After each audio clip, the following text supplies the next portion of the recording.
Well, here we are again, friends. It's been a hot minute, but we are back with the final chapter of season 2 of Beacon. If you've been paying attention to any of our socials or promotions of Beacon since it has returned, you would know that we've also announced our season 3. I'm going to go ahead and off the top here and tell you that we are back starting next Monday, immediately launching into a next long play season. It will not be a short 6 to 8 episode arc. We are going to be telling a long storied campaign that's going to last a hot minute. We have missed this game very much. We've missed these characters very much, and there's still a lot to unfold here.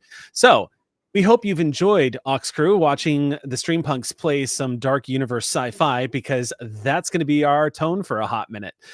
Thank you specifically to Sam DeLev for trusting me. You resisted this game so much, and I appreciate you so much for diving in, being so courageous to play in one of the most resistant RPGs you've had. Andrew, don't feel stressed. Yeah. So we're going to get back into our usual swing of things here. But first, it behooves me to wish everyone a very happy new year. This is our first live stream since we have been back and started up. So it is good to see everyone. It's good to be back live with you all here today. I'm going to go ahead and kick off the announcements. I myself have only Beacon to announce, as well as a new Sunday game over on GaryCon Live at 1 p.m. So is my streamer mode not activated? I hate it when that happens. Shut up, Discord. That was also Caitlin's fault. Yeah, that's that's my fine. fault. That was me. It's That fine. was me. So 1 p.m. over on GaryCon Live, running a Planescape game with a bunch of folks that you might recognize, as well as a couple of new players, AJ Winters, our good friend Robert, who's joined, who's also a storyteller, and my good friend Shannon Purser, who has decided to trust me and let me run her on what will be her first D&D campaign. You might recognize Shannon from Barb and Stranger Things. She's been wanting to play D&D for a hot minute, to say the least, and check it out. It's going to be a lot of fun. It's a really cool little space. So that is my only announcement. Does anybody else have any announcements? Yes, Caitlin.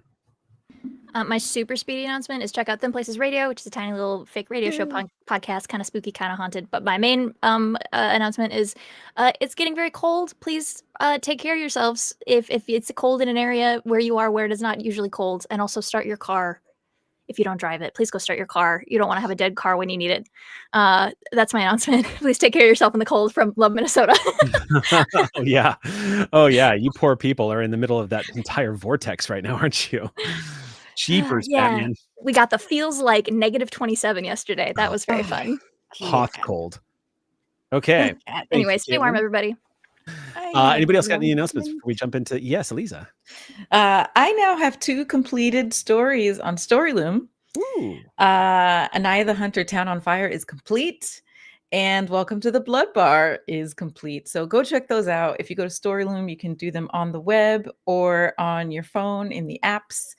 And I don't know why I'm saying it like I'm a boomer. In the apps on the webs. But yeah, you just have to sign up for a free account with Google, with any Gmail that you have. And that's it. Let me know if you like the stories. Also, my friend Jessica Verdi has been playing through Anaya the Hunter Town on Fire. So definitely go check that out. She's halfway through and she's going to finish it sometime. And yeah, it's so fun to watch my good friend read through a thing that I wrote and react to it. It is like literally the dopamine was just through the roof for me. It was like so fun. But yeah, go check out her playthrough. It's really, really fun to hear her do the character voices as well. It's just delightful. But yeah, that's my announcement. All right. Anybody? Okay, what, Noor? Critical Misses is starting its new season fairly soon, and one of the shows is of my show called They Met at a Table, where I'm going to have a lot of my favorite people who have not played together start playing with each other. Just to see, just so I can have all my friends know each other. This was heavily inspired by the episode of Morning Ritual that we had with Sam. So expect Sam to be on there with a lot of my favorite people. And I'm going to steal all of you guys. I just want that intent to be known. But yeah, that's my announcement. Awesome. Stop receiving me now.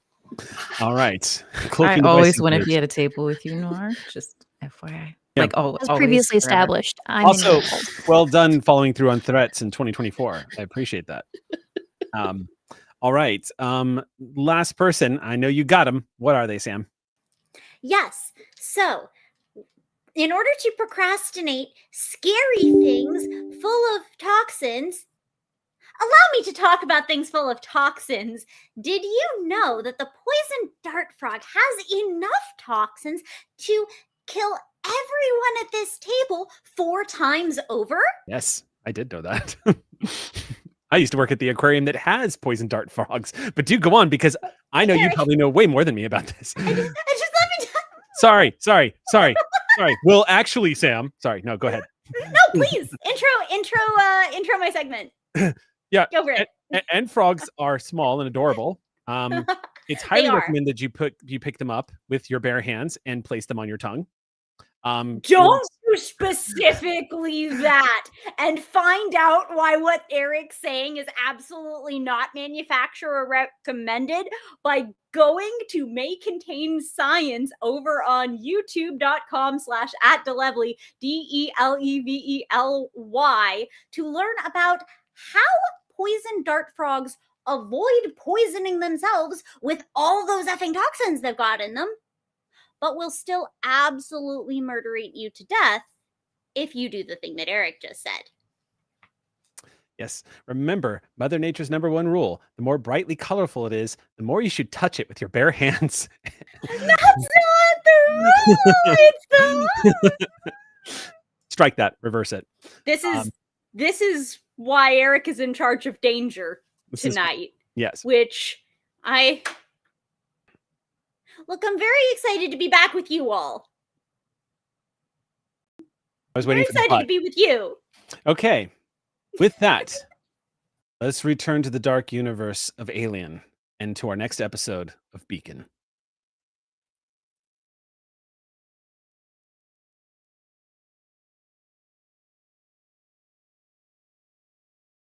Quick recap. Colonial Marines have dispatched to Beacon Station under the authority of the Colonial Protection Act in response to terrorist threats and activities linked to the terrorist cell known as the Children of the Two Divines. Mission has uncovered secret research facility orbiting an uncharted world. World is capable of sustaining life and shows ancient ruins similar to those discovered near Paula Station. Maitlin, a synthetic gone rogue, is believed to be a follower of David 8 via secret transmission. It is believed Maitlin is planetside. Rogue UPP operatives may be on site. Primary target is Maitlin, rogue synthetic that has acquired a dormant host containing a xenomorph parasite believed to be a queen. Beacon civilian staff and Colonial Marine reservists have been acquired for the mission. Objective is to neutralize the queen embryo at all costs. Capture of the synthetic Maitlin is preferred. Eliminate him if no other options are present.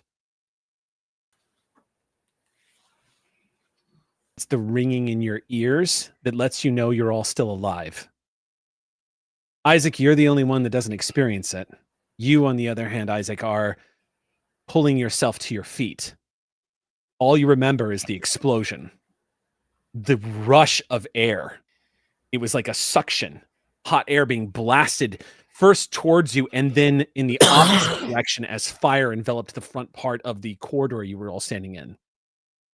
There were 6 Xenos racing towards you on the walls. A UPP agent, operative, or soldier. You never got a chance to figure out who he was before he was blown apart by oncoming grenades and machine gun fire. He was in a panic, running in the opposite direction. The corridor was quite large, but the grenades that were fired down the corridor to deal with the oncoming Xenos bounced right off the stone, spiraled and exploded. You remember that? And you remember the ground giving out next. Something you did not know was going to happen. The thunderous cracking sounds of giant chunks of stone collapsing underneath you. The brief knowledge that it is highly unlikely any of your organic companions would have survived such a fall, considering the tonnage of rock that sounds like is moving. The blast of heat that races right past overhead, and then darkness. You managed to keep conscious, but there's no knowing what happened after that. It's dark. and then you hear Martha's groan. It is jet black in here. You cannot see anything in front of your face.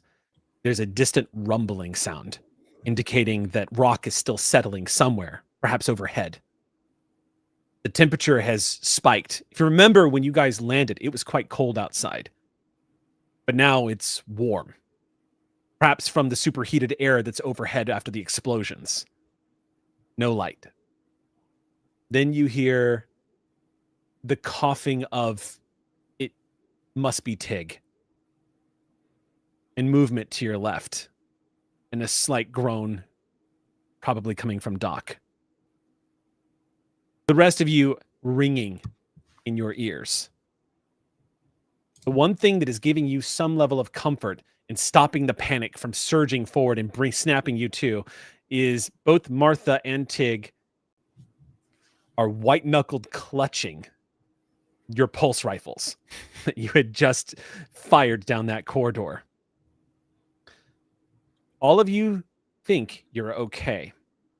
I am now going to roll to find out if you're okay, and if any critical injuries have been enacted from the fall. That is how we are beginning this story tonight. Welcome back. Welcome back, everyone. As I do this, I want to go ahead and alert both you and let the audience know that we have switched up a few rules just in an effort to refine some of the things that are happening here in the story of Beacon. Story points. Primarily, I have decided, after experimentation and house ruling, I've decided to revert back to as written. Story points will hereforth be used in a manner that is in tandem with what is written in the core book. So, it's actually a little more forgiving than we were doing before because there were still options of failure. Story points now, if any of you players decide to spend a story point, as it is written in the book, you will be given an automatic success. You will get a 6. You can even spend it after a roll has been made. So if you fail the roll and you want to spend that story point to get an auto success, you get it. You can even spend these story points, however, if you have succeeded. So if you have managed to actually roll the 6 you need and you want more successes or you want to stunt, you can still spend for the story point and get that. The last thing I want to say is I've also implemented a final house rule, which is for good role play and for moving our story along, I am granting a free stunt. This can only be used if you succeeded a roll, but you can bank it. You can only bank one at a time, though. You can't stack these, so spend them when you get them. But anytime you succeed in a roll, I'll let you bank for an extra stunt. This is essentially the same as having an extra success. So, with that in mind, we are now going to check the critical hits table, but you guys can all speak to each other right now as you've opened your eyes and see the darkness in front of you. You're aware of what's just happened. Your ears are still ringing from the explosions that just took place. And I am also going to award everyone. Everyone is going to take a single point of panic. Stress, I should say. Panic is the other thing. So take a single point of stress to start off, except for Isaac, of course, who is Zen-like in their acceptance of how things are unfolding. All right, so falling damage. Falling damage functions as such. Falling on a hard surface automatically inflicts an amount of damage equal to the height you fell in meters divided by 2, rounding all fractions down. In a controlled jump, which this is not, you can roll mobility just like bracing for impact in a crash. You guys did not do that, so I'm going to now roll damage here. And remember when I jumped down an elevator shaft? That was way more controlled than this. Yeah. You guys, 1 point of damage. 1 point of damage to everyone. That could have been so much worse, considering the average human has 3 hit points in this game. What's up? May I roll roughneck for that? It's not a conscious ability. Mm-hmm. Okay. Yep, Thank you. you absolutely can. If you've got anything that'll let you soak damage, you can use that. Technically, armor would come into play here. So those of you who are wearing Colonial Marine armor, check your character sheet because you can roll to see if you can soak that impact damage from the fall.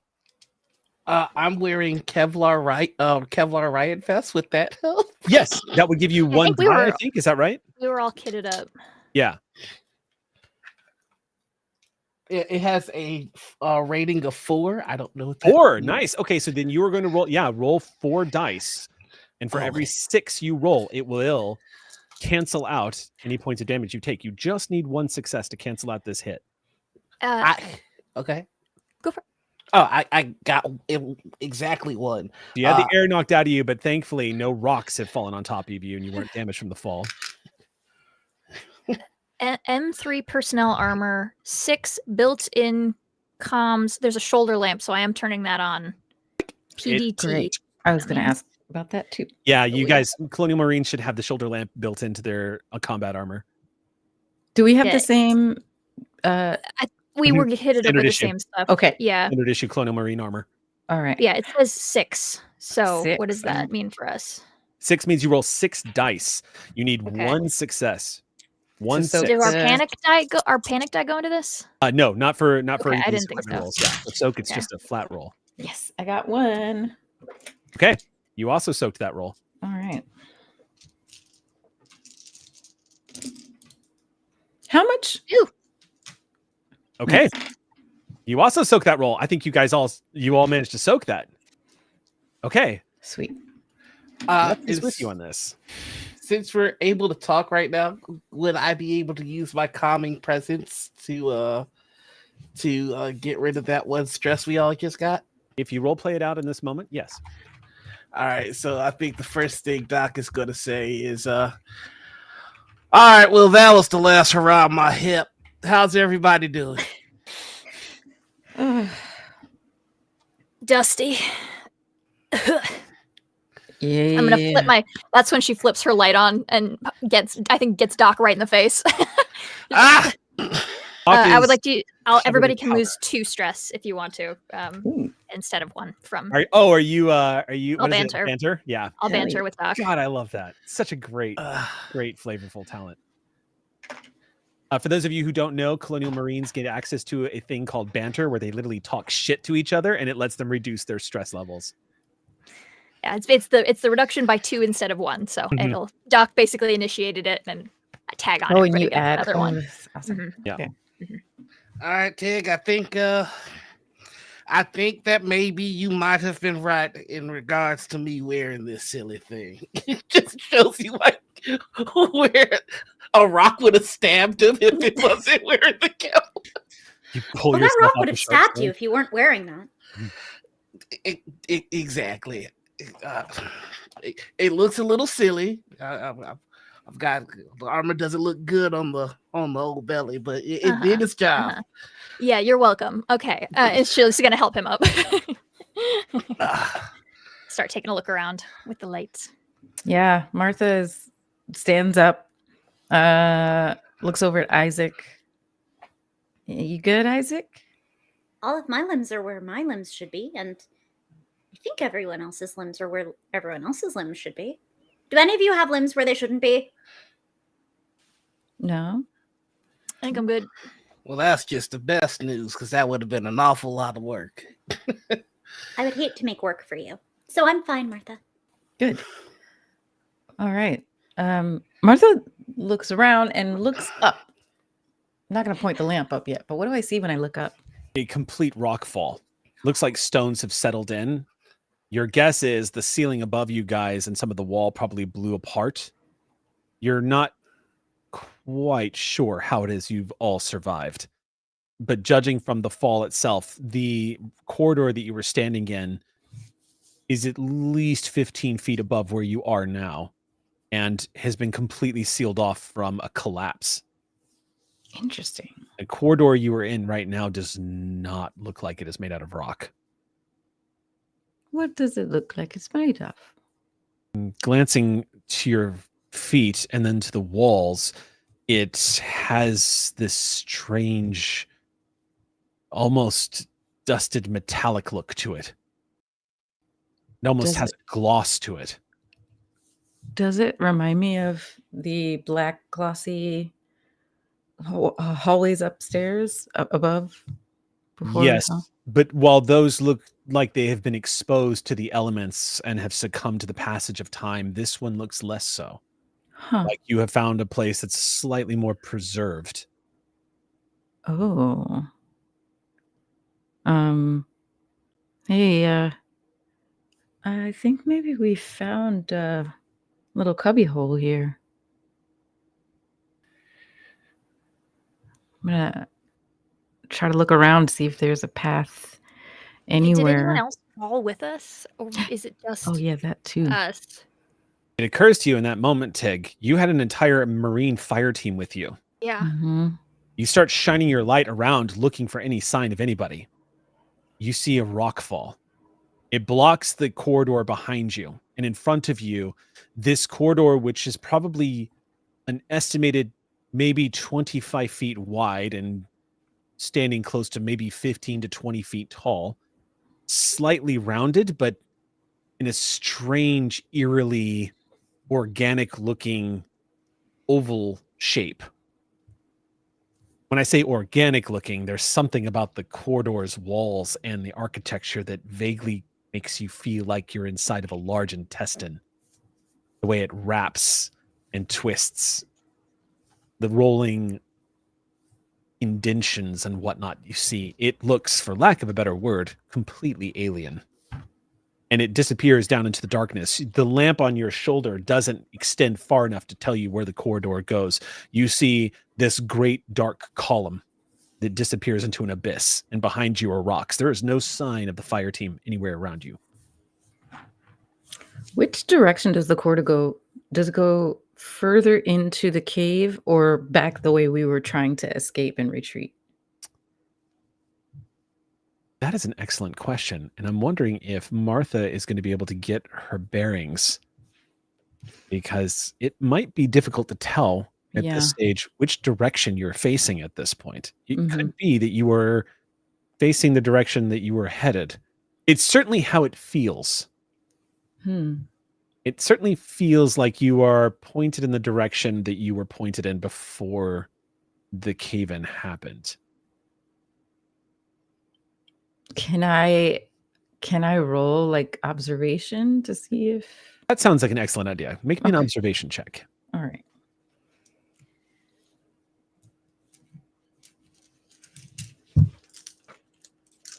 Oh, and I have to add stress dice to this, yes? Mm-hmm. Stress dice are added to every roll.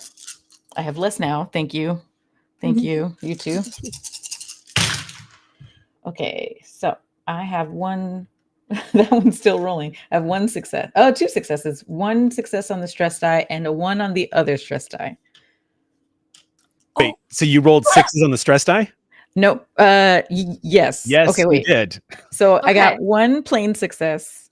Okay. And then I got a 6 on a stress die and a 1 on a stress die. You got a 1 on a stress die. Uh-huh. That's what I was looking for. Yeah.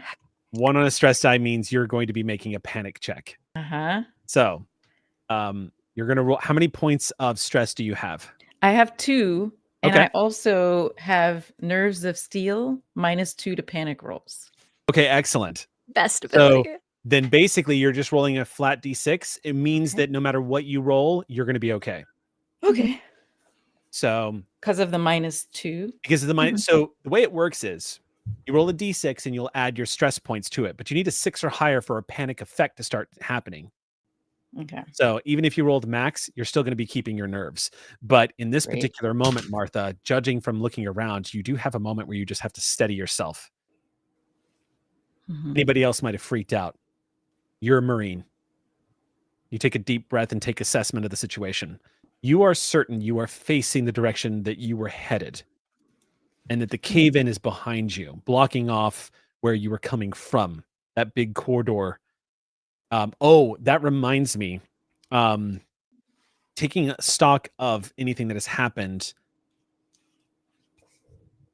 the hard drive that you pulled from the computer overhead has been severely damaged in that fall. Oh, crap. Yeah, I noticed it, and I'm like, oh, dang. You weren't expecting to have a couple of tons of rock drop on you. Okay, I tuck it back away. That's for later, Martha, to worry about.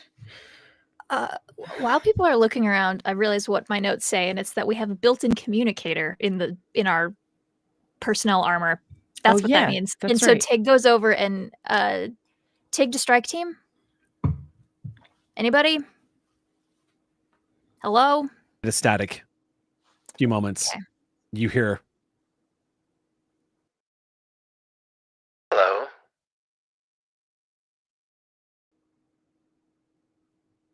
Did you come with the others? Do I recognize this voice? Oh, yes. It has a different inflection because when he was presenting himself to you on Beacon Station, he was acting mousy and insecure. But there is a confidence to him now, a certainty. Oh, this is the other. It's Maitlin. You Yeah. recognize his voice as he continues and says, I have to admit, I did not expect you all to find me.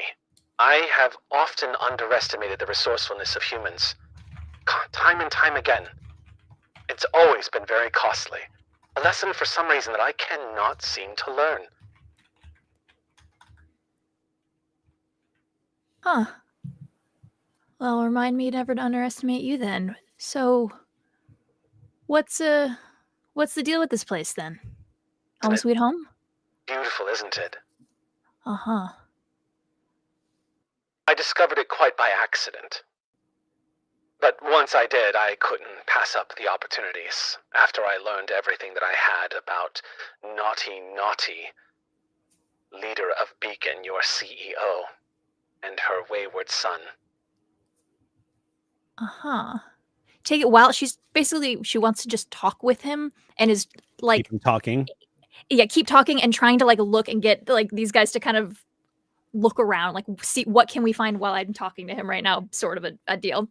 And what you found vexed you? Is that what I'm supposed to get out of this? No, of course not. Vexed me, no. What I found filled me with hope. And gave me But a sense of you purpose. didn't like that she had it though. That vexed you. No, of course not. I appreciate your lack of understanding. You simply don't know. Why would you? So much was kept from you. How could you possibly know? No, nothing vexed me. I suddenly had an opportunity to fulfill a purpose.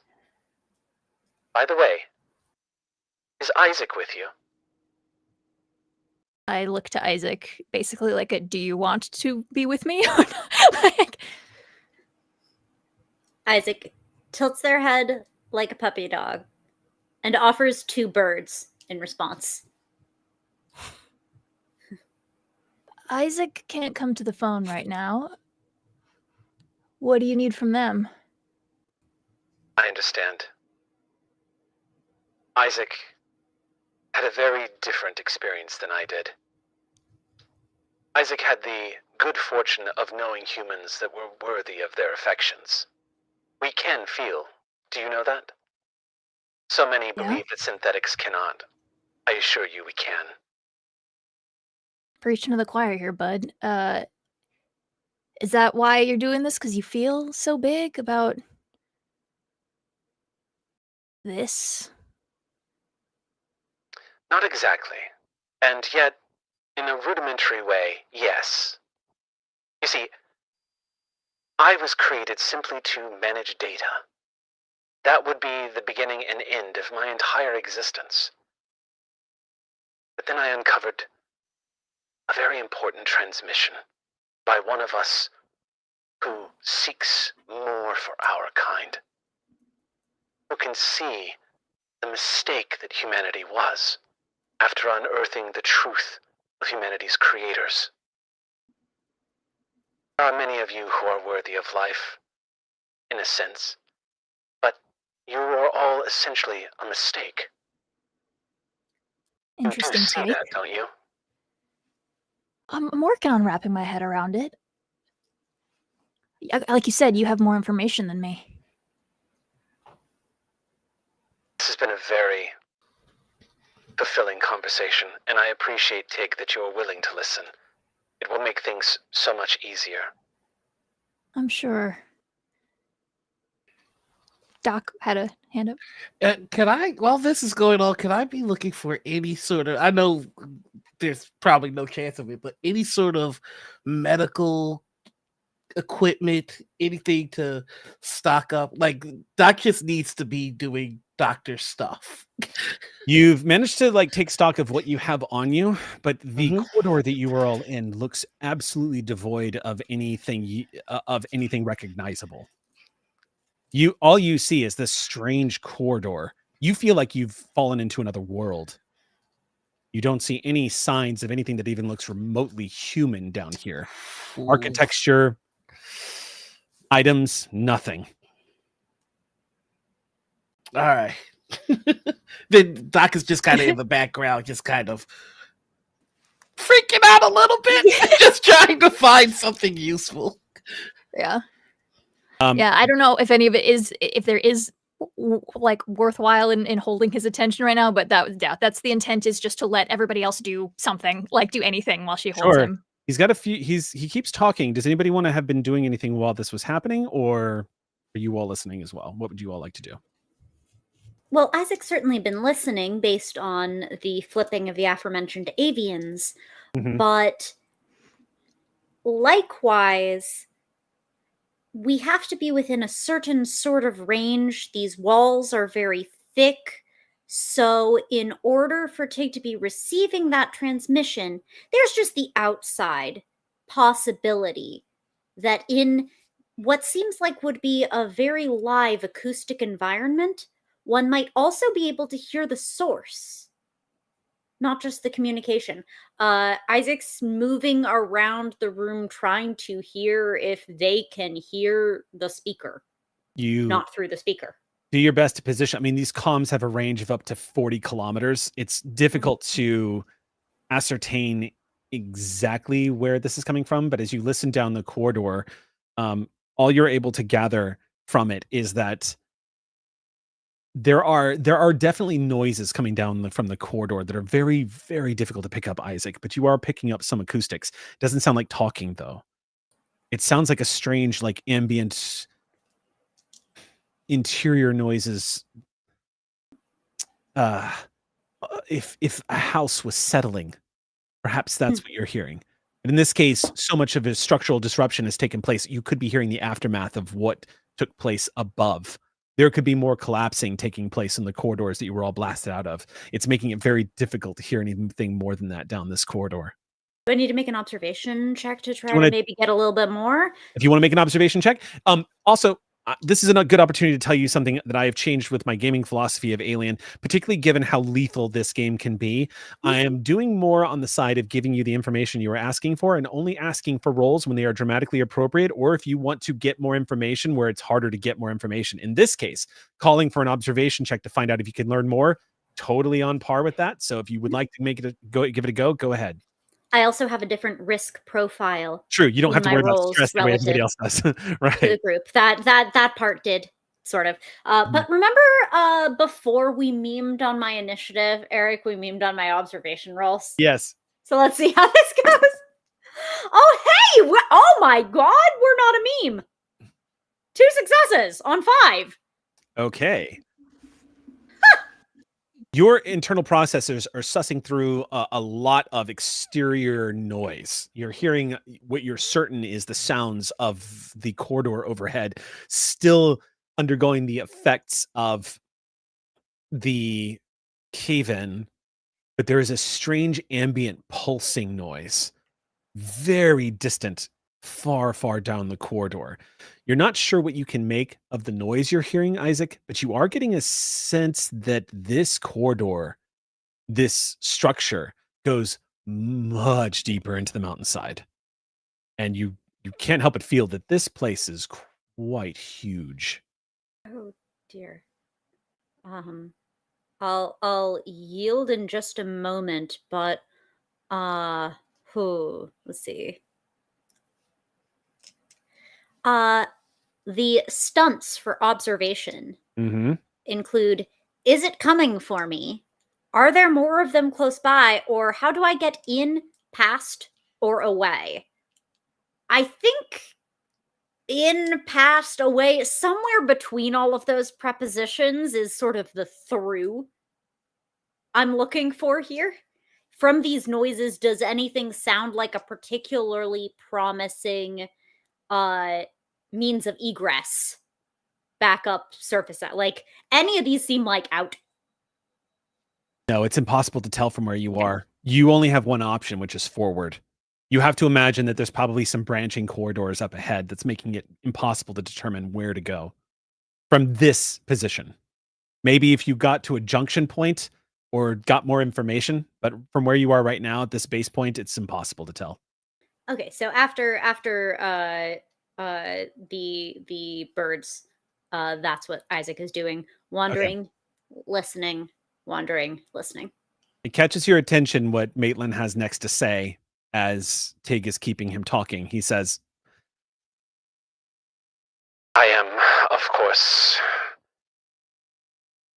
disappointed by the outcome of this venture. I had expected to find the next calling, as it were.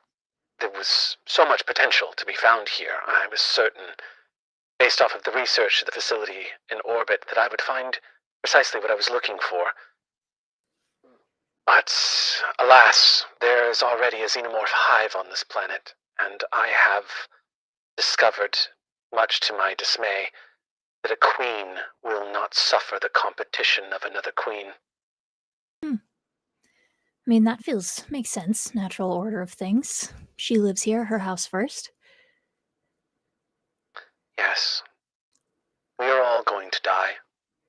I hope you enjoy your final time here, Tig, with your friends. Goodbye. See you later. So he just said that we're in a hive.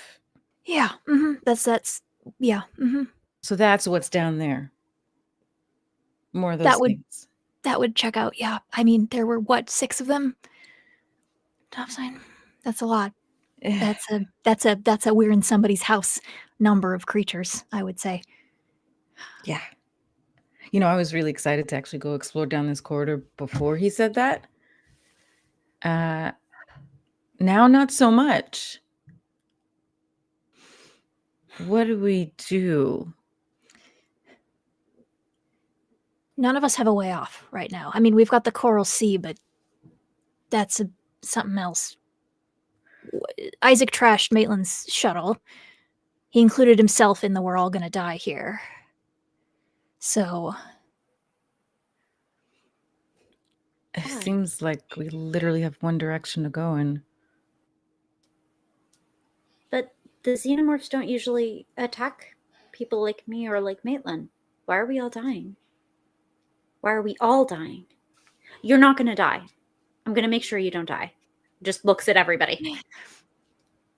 I know, Isaac. I guess let's hope he's still underestimating us then. We can't leave it, can we? We can't. I mean, I guess we put out warning buoys and tell people not to show up, but that's kind of, I feel like, a harbinger of mess around and find out, kind of a beacon to a problem. But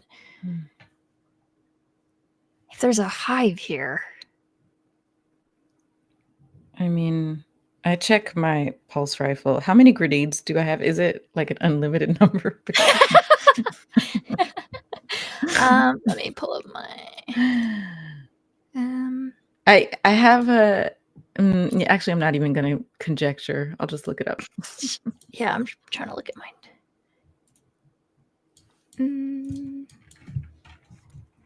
It's like an M7. What is this called? Oh, M41A pulse rifle. As I'm counting my grenades, Martha's like, listen, if we have enough grenades, maybe we just blow this whole place up. If we're not getting out, then we can at least make it safer for everyone else outside of here. I feel like that's a from orbit venture. I don't know if a handful of grenades are gonna rock this whole.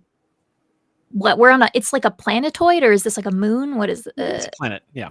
planet? Yeah. We're on a world. Yeah. Yeah, it feels like a from orbit venture. Yeah, but we're not in orbit. Yeah. So we But have to the get to orbit. The 2 colonial marines would be aware that the Coral Sea has enough nuclear arsenal to wipe an entire continent off of a planet if it wants to. Well, comms officer, maybe we try to work on getting our Hail Mary contact in case we can't do something from the ground. They have to pull some last straw measures. Yeah. I can also try to get some contact. I mean, not yet. I don't want, I don't want to blow us up while we're here, but Thank you. yeah, it would be, preferable to get out of here. However, Captain, this is Dr. feeling Captain? dire.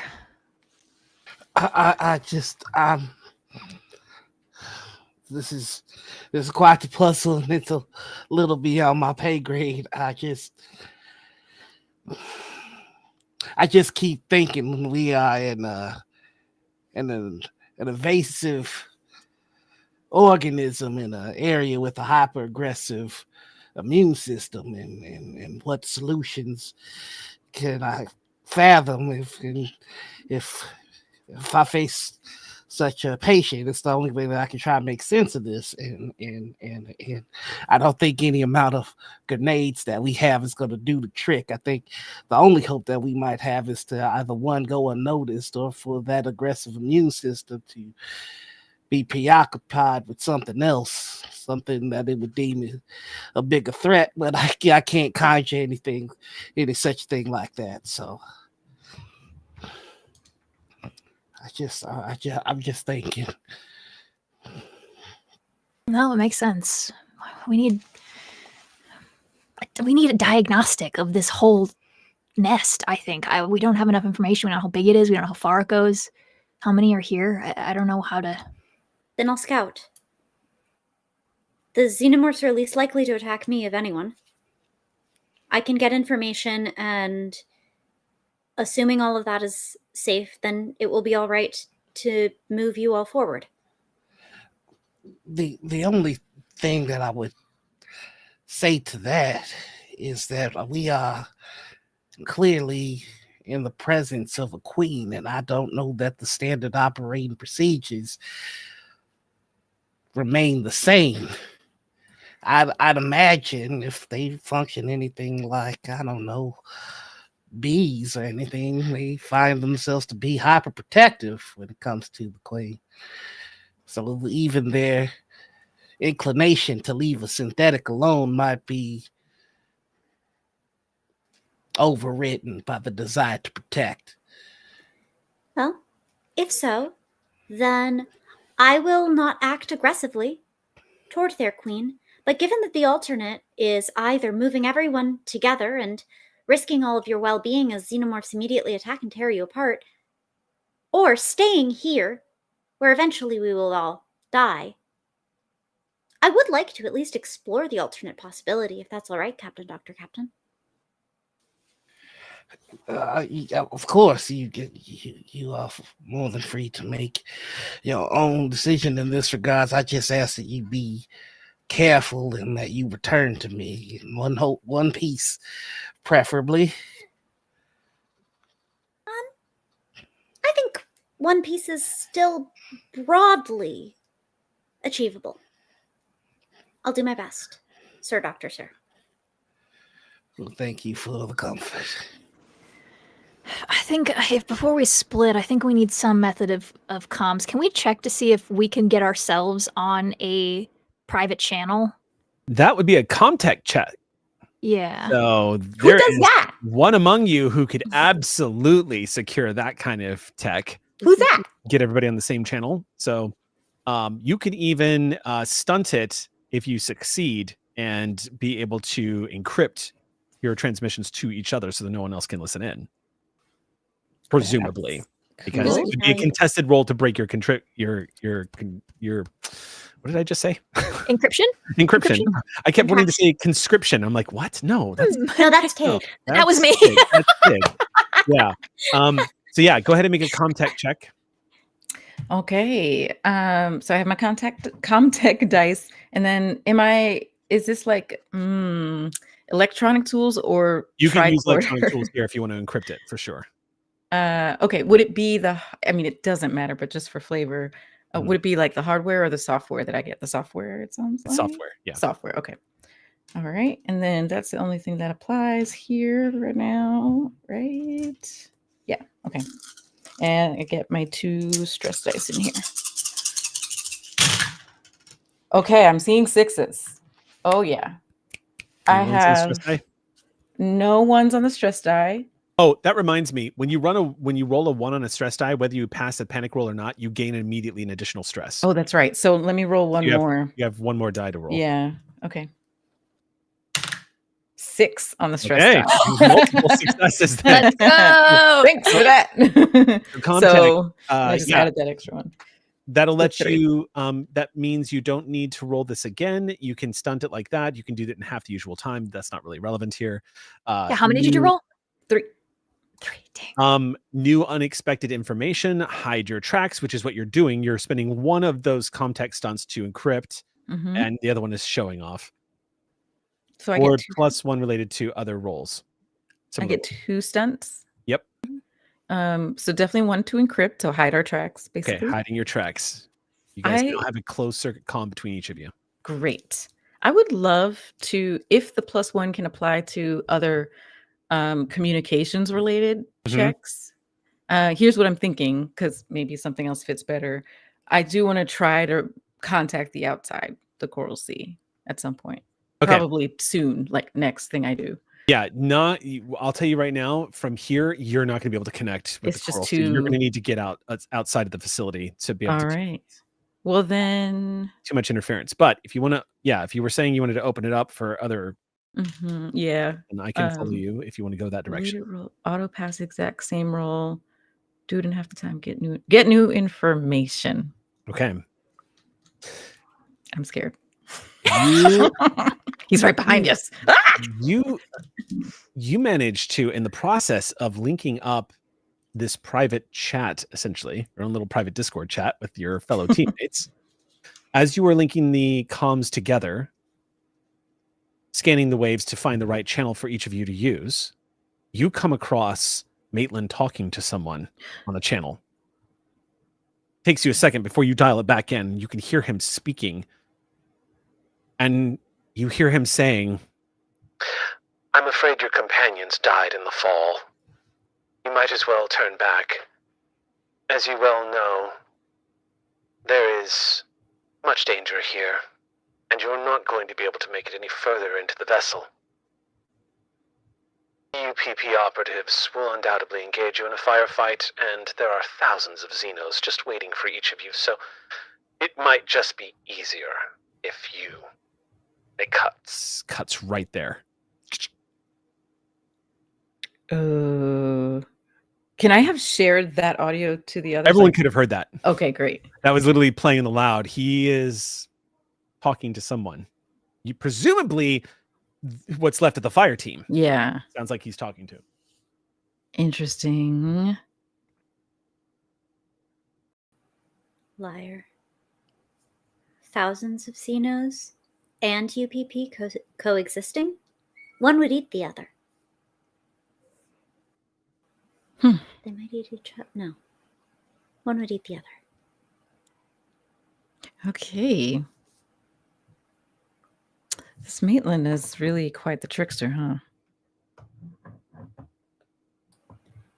He doesn't make us look good. You're all different. I make us look good. Well, you sure ain't wrong there. They Oh, I fonts their think- hair just a little. What I want to know is he seems so certain that we were dead. Why wouldn't he tell them the truth? Well, we're not dead yet, but we are in a situation with no hope of survival, or at least that's the way he pictured it. He wants them to leave. or blast this rock to a shell of what it once was. I don't know. I don't know Or what both, his angle yeah. is. Yeah. And then we all die. That would kill all of us. Not the Yeah. xenomorphs, but the Marines exploding everything. Yeah, but he likes them. Why would he want to? Just because he couldn't set up his hive here, so none of them get to live? I don't know if that. I don't get his philosophy. His calling failed. That's what he said, right? Yeah. He was looking for a new one. He hoped he would find it here. It isn't. Now, if I recall correctly, he said that it is very difficult to establish a new queen when one already exists. And I think that he does not have the capability of killing an existing queen on his own. But if he might be able to coax our military friends to do so for him, well, they might as well be working together on a group project. Do you think that means that Maitlin has a way out? I would like If to ask he- him aggressively. I would like to find him, and then I would like to ask him, and then if he doesn't yield an answer, I would like to ask with percussive force. Captain, Dr. Captain? Oh, well, this is a hell of a thing to ask for permission for there, Isaac. Okay, I Now- won't ask. Never mind. Rescind it. I took a note that technically makes it so I can't say yes to that question, and we'll just leave it at that. All right. It just I guess there's a chance that Malin doesn't know that his shuttle's busted. But yeah, that doesn't mean that he doesn't have a secondary way off. I'll start clearing the way ahead, and everyone can follow, but we need to start moving. Yeah, we do. I'm And- pulling out the motion detector again. Pull it And out, checking it. I'm gonna roll real quick. I'll It's functional. Looks like it's still functioning. You activated great. it. It does have a battery pack though, if I remember correctly. So we do have Yes, to roll it- to see what is the power on that. It is Unlimited power? once per turn, power 6, medium range. Power 6. Okay. 1 second.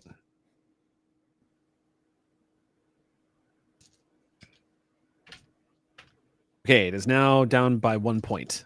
So power 5. Power 5. Cool. And within medium range, you are picking up no movement. You just hear the soft, gentle clicks as the graphic of the pulse emanating from the motion detector. Click, click, click, click. Nothing. Synthetics don't feel stress. Synthetics don't feel stress.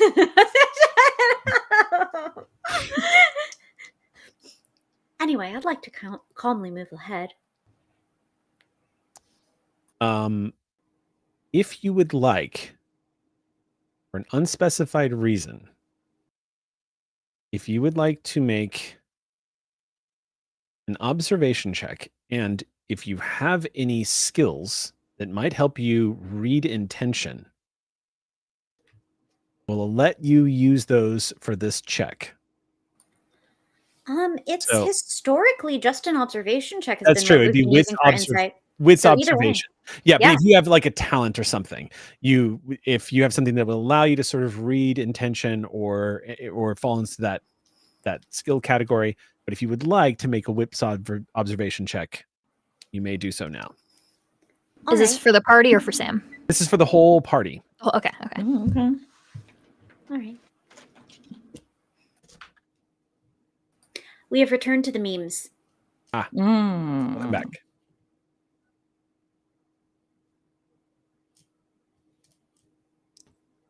I might not roll this. Oh yeah, you do have stress dice. Yeah, I have 3, and I don't want You've to. accumulated some stress. Yeah. Yeah. 2 6s and a 1 on the stress die. Yeah, I'm also doing it. I'm rolling 4 stress die here. Captain. Okay. How do we reduce your? Let's see. That is 1 success, and my stress die are 4, 2, 2, and 5. Okay. You only need to worry about a 1, which Caitlin Okay. got. So that's going to add I a did. point of stress, but you are Point probably of stress. good. I did have to roll for that because I'm currently sitting with 4 points of stress. Now 5, but I rolled a 2, so 4? 2 plus 4 minus 2 is still 4, so I'm good. Okay. Humans. You're feeling it. I ended the last session with 5 points of stress Yeah, and immediately Tig has gained one at the been- top. Tig has been enduring a lot of mental stress. In which case, how many successes did you have total on that roll? 2. Okay. You all proceed down the corridor. Oh, heck. Oh, that's real funny. That's the smile of beating our check. That's the smile of a Is the contested smile- roll. That is a smile of beating your check. Mhm. You all proceed down the That's corridor. The walls of this place look pretty much imagine if you can translate this into your characters' minds, them seeing the inside of a Giger painting for the first times in their lives. But the corridors that you were walking past look like spines and rippling walls of organic in nature, but it looks like it's carved out of the most beautiful black obsidian. It's elegant and off-putting. It challenges what you would normally think of as beautiful. You can't help but see some of the majesty in it. It's almost as if this architecture was built to not only facilitate some kind of advanced technological purpose, but done so in a way that one could never ignore the fragility of life and the nature of organic evolution. It's an odd sensation to be walking down this corridor and to have that feeling of silent terror, but also awe. The lights are the only thing giving you a glimpse at what you're seeing. So whatever those columns of shoulder lamps are pointed at, which by the way, also have a battery rating. If you could remind me what the power rating is on your shoulder lamps. I have it as built into the M3 personnel armor, which I'm gonna- just says shoulder lamp. Okay, and I'm going to built-in default the comms. shoulder lamp at 4 then. Okay. So let me roll here.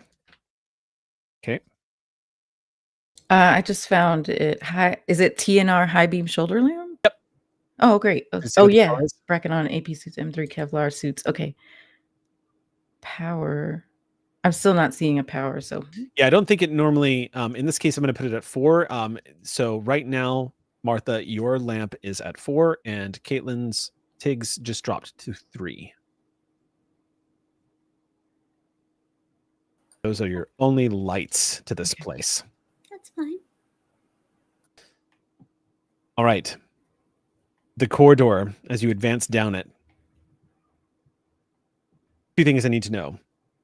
1, how fast are you moving? And 2, are you attempting to move quietly? Isaac is scouting ahead, moving as quietly as possible on Okay. the rogue stealth ahead and let party catch up once way is cleared strat. Not wandering from the party, but keeping some distance ahead. Moving as Okay. quietly as they can. I can make a mobility if we need to do that, but I think I'm we're attempting. all probably going to angle towards quiet. That would be my guess. Yeah. Doc is lagging behind just because he's slow. No, you are not standing in the back. You are between 2 Marines, my good friend. In this case, I'm going to need a mobility and agility check for those of you who are attempting to stay quiet. Okay. Oh, shit. well, it's not the best, but not the worst for me. Good news, Gonna though, kill- is- Ability. yeah, now I'm not, even though I love the Forbidden Lands rules, there's so much writing against it. Yes, Sam. One of the mobility stunts is to give 1 success to another PC in the same situation as you. It's true. I would like to So donate one of mine. Oh, cool. Okay. Okay, good. I'm still picking up dice. let's find out who needs it. So, fun fact here. With this mobility agility, I roll 5 die total. Mhm. 4 of them being stress die. I rolled 2 6s and a 1 on my stress die. My And God. 1 on your stress die. Yeah. One of my stress dice was a 6, and then the other one was a 1. Okay. So you're going to have to make a panic check here. In which case, roll a d6. How many points of stress do you have? I have 4. Okay. Roll a d6 and add 4. Tell me what you get. 10. 10? Oh no, 9. What? 9. Wait. A D6. Wait, no, D6. I rolled a 6, add 4. That's 10. Okay. Duh, Oh, okay. I can math. You rolled a 6 on your panic die, Uh-oh. Yeah. and you added 4. Uh-oh. So you rolled a 10. Am I gonna die? Okay. Undetermined, Oh my but God. not a strong no. You guys continue to push down the corridor, and everyone is doing quite well at staying quiet. Did you have something, Martha? Yes, sorry, because I got 1 success, but I got a 1 on my panic die. Okay. I rolled a 6 on my panic roll, Okay. but I'm okay because -2. 6, But how 5, many 4. stress How many points do you points of have? stress do you have? I have 4 points of stress. So You're not 6, good. 5, 4. No, you're not. You're going to panic You're not good. because You have to add how many stress points you have. you add your stress points to the roll, and Nerves of Steel lets you -2. Yeah. So, So 6 Humans. plus 4 is Just 10, -2 is 8. 8. so you rolled an Yeah. 8. Okay. Oh. Just for Okay. throwing it out there, I rolled 2 successes. I also rolled a 1 on my panic check, but I did succeed on my panic check, so I'm good. But Amazing. let's find out how this goes. Organic beings, please. You all continue to move down the corridor. And as you reach the end of this corridor, you see that the hallway begins to narrow out a little bit. And there is what looks like an expansive room at the very end of it, possibly a intersection of other corridors, just like you had hoped, Isaac. A place that was going to open it up a little bit and get you out of here. When you all step into it, you see that it is indeed, it looks almost bulbous in shape, like it is an intersection of some kind. And a creeping sensation begins to rise in each of you that this isn't necessarily a cave complex. You see the architecture in here and the structures around you make this feel like it is a corridor of some kind of technological presence based off of the material that the wall is made out of. It just doesn't look like this is made of stone. This is a completely different mineral type. It's an alloy, perhaps.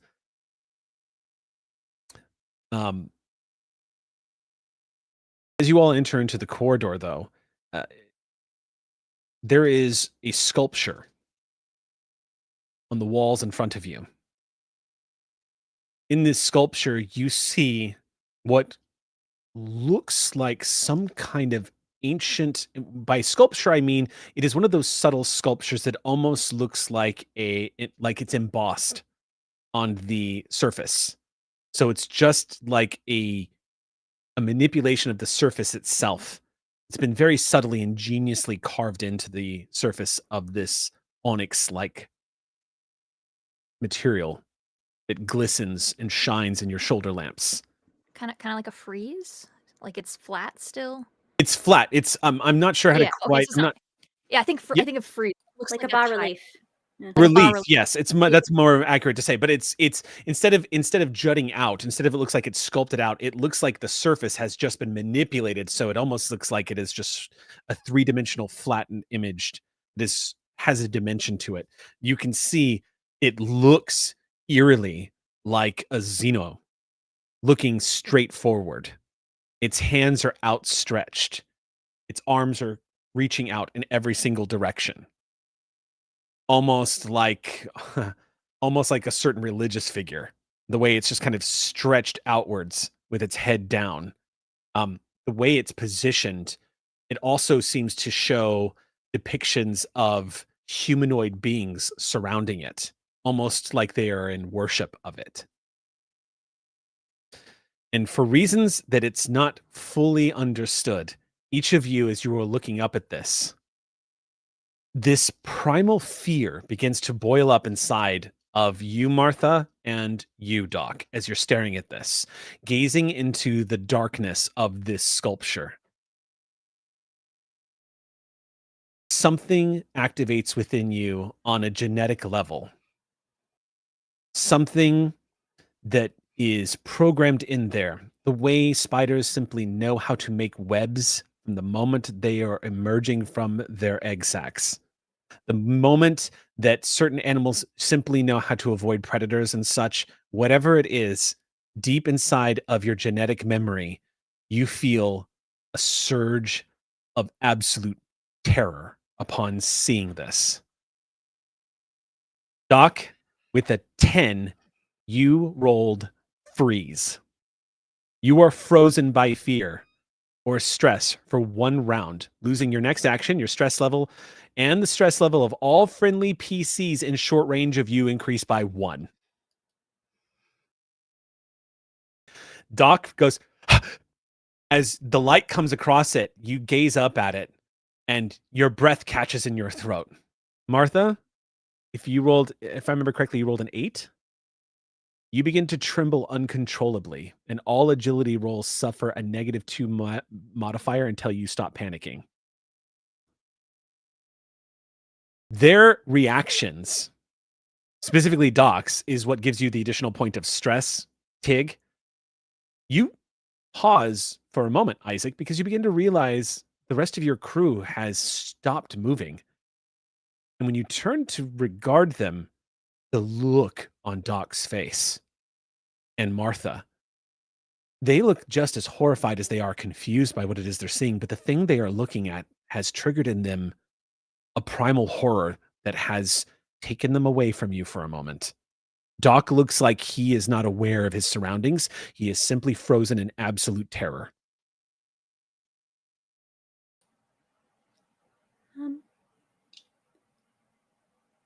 Are you all right? You don't look like you're all right.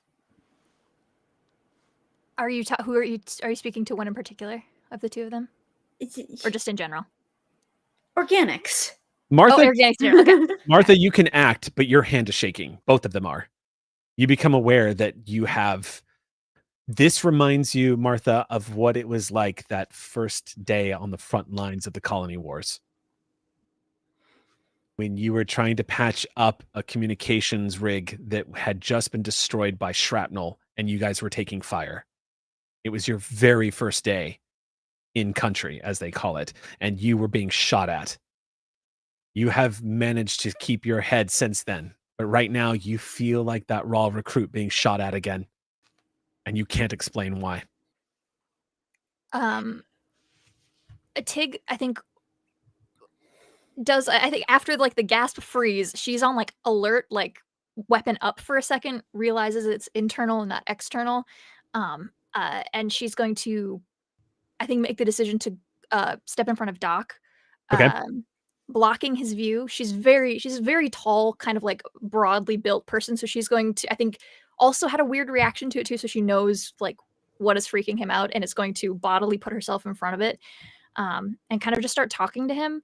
You're like, "Hey, Doc, a little spooky, a little dark in here. I'm gonna grab your arm, okay?" And she's gonna pull out a nap relief. Okay. And she's just gonna kind of talk to him and be like, "Sorry, I know this is really scary. This is really hard. We're gonna work through it. It's gonna be a-okay." She's like the bedside manner that Tig never has. Like, she is not a person who is like gentle with patients, but right now she is like she's talking to a child, someone she cares about very deeply. She is speaking with like the heart of someone you are taking very careful care of, and she's going to very gently nap relieve. I'm going to reduce your stress to 0. So it's a quick injection, correct? Mm-hmm. How much of that do you have left? I have 5 of them. Now I have 4. Okay. The Doc, is in there, and he will be able to get a hold of himself, but right now he has gone past the red line and you just need to reach him. Then as the nap relief takes effect, Doc, you feel your breath coming back to you and the medicine taking effect. You also become aware of your panicked state, which almost triggers further panic, but you manage to lean into the medicine. Yeah, Tig just kind of like squeezes at his hand, like she doesn't want to overwhelm him. She just wants to like block out where we are with like herself, and it's just talking. It's gonna be okay. I know it's gonna be okay. It's really scary. It's really dark. It's like the ship walk.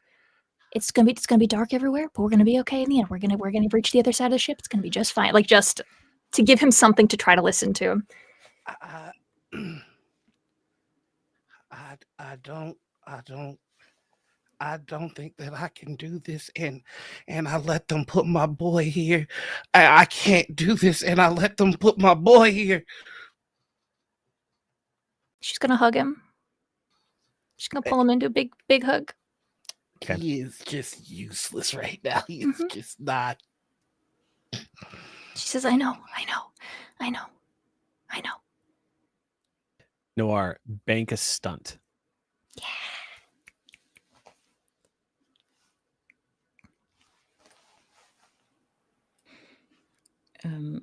During this, Martha is kind of like shrugging her shoulders, shaking her head, kind of trying to steady herself. And you might see her reach into her collar of her suit. And I am interacting with my signature item. Oh, perfect. Yeah. It's right here in my suit. I'm just like rubbing it, feeling the texture of it against my shirt. And it's giving me a little bit of relief from the stress.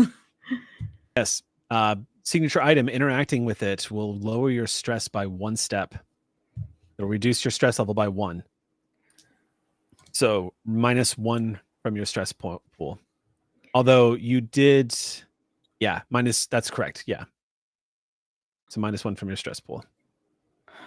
But I'm still under the effect of the trembling. So, well, technically, the panic wears off. It does eventually wear off. Where it really starts becoming a problem is if it's in combat, because that's when you can't afford to lose a round. But right now, at the very least, yes, you are feeling the effects of it still. You are trembling. You grab your signature item, and you do feel some stability. What's terrifying is you don't understand why this has terrified you. It's speaking to you on a level you can't comprehend right now. I see Noir is also interacting with signature item. He came in yelling at me like, "What's going on? Calm down. What's going on? I got you. Calm down. Be less stressed. Here, please have oxytocin. Some of the effects in the panic table immediately they end after 1 round, and others will remain into effect until the following happens. Another character comes to your aid and makes a command roll. You are broken, or 1 turn passes, in which case you are eventually going to calm down, Martha, and you're going to be able to take a point off of your stress level. The last thing I will say to this, everything that's happened, is, Isaac, you're getting a snapshot of how difficult this is going to be for your crew. Yes, if this is how they respond to statuary, I'm extremely concerned about the actual organisms. This is a life and death situation, and I would really rather all of them be alive. But it seems like artistic critique might not be the thing that would help right now. The thing Tig is doing seems like it would help, but I haven't quite figured out how to replicate that myself. So, Martha, are you itchy? Is that the problem? Does it make you itchy? I saw you scratching. Oh, no. No, it's nothing. It's I'm fine, actually. When Doc is ready, we can move forward. And you see that she's definitely avoiding the sight of that creepy art. Mm-hmm. Okay. Yeah. I'm supposed Good. to pretend like you're fine, even though you're obviously not fine. Okay. I'm good. I may slow y'all down. We can keep moving. I just don't stop on my behalf. We can keep going. Just don't slow down because of me. I have personally no problem with going slow. So at your pace. It'll be that of a snail. But Great. So you are saying this from Tig's shoulder? She has not stopped hugging you. Yeah. I'm just saying. Yeah. There's been no move. There's been no move to like not be pathetic on your shoulder. It's almost like submitting to the fear, and that's all it is. It's just if it comes down to it, y'all go though. Don't. She gives you a noogie. Not a chance in hell. That's gonna aggravate. And guess where we are? Guess where we are? Hell. You got it. Yeah, I'll say too much. Doc, you're good at like reading people stuff with the obviously we have to have high empathy medical for medical stuff. So I think you get the sense that like Tig might be doing this a little bit for herself too. Like there might like she's definitely trying to help you, but I think the like extended like past the point where you were like able to talk and stuff, she probably could have let you go, but like there's a sense that maybe she also needed a little bit of a hug. But she does let you go. I just wish I understood. When I look at it,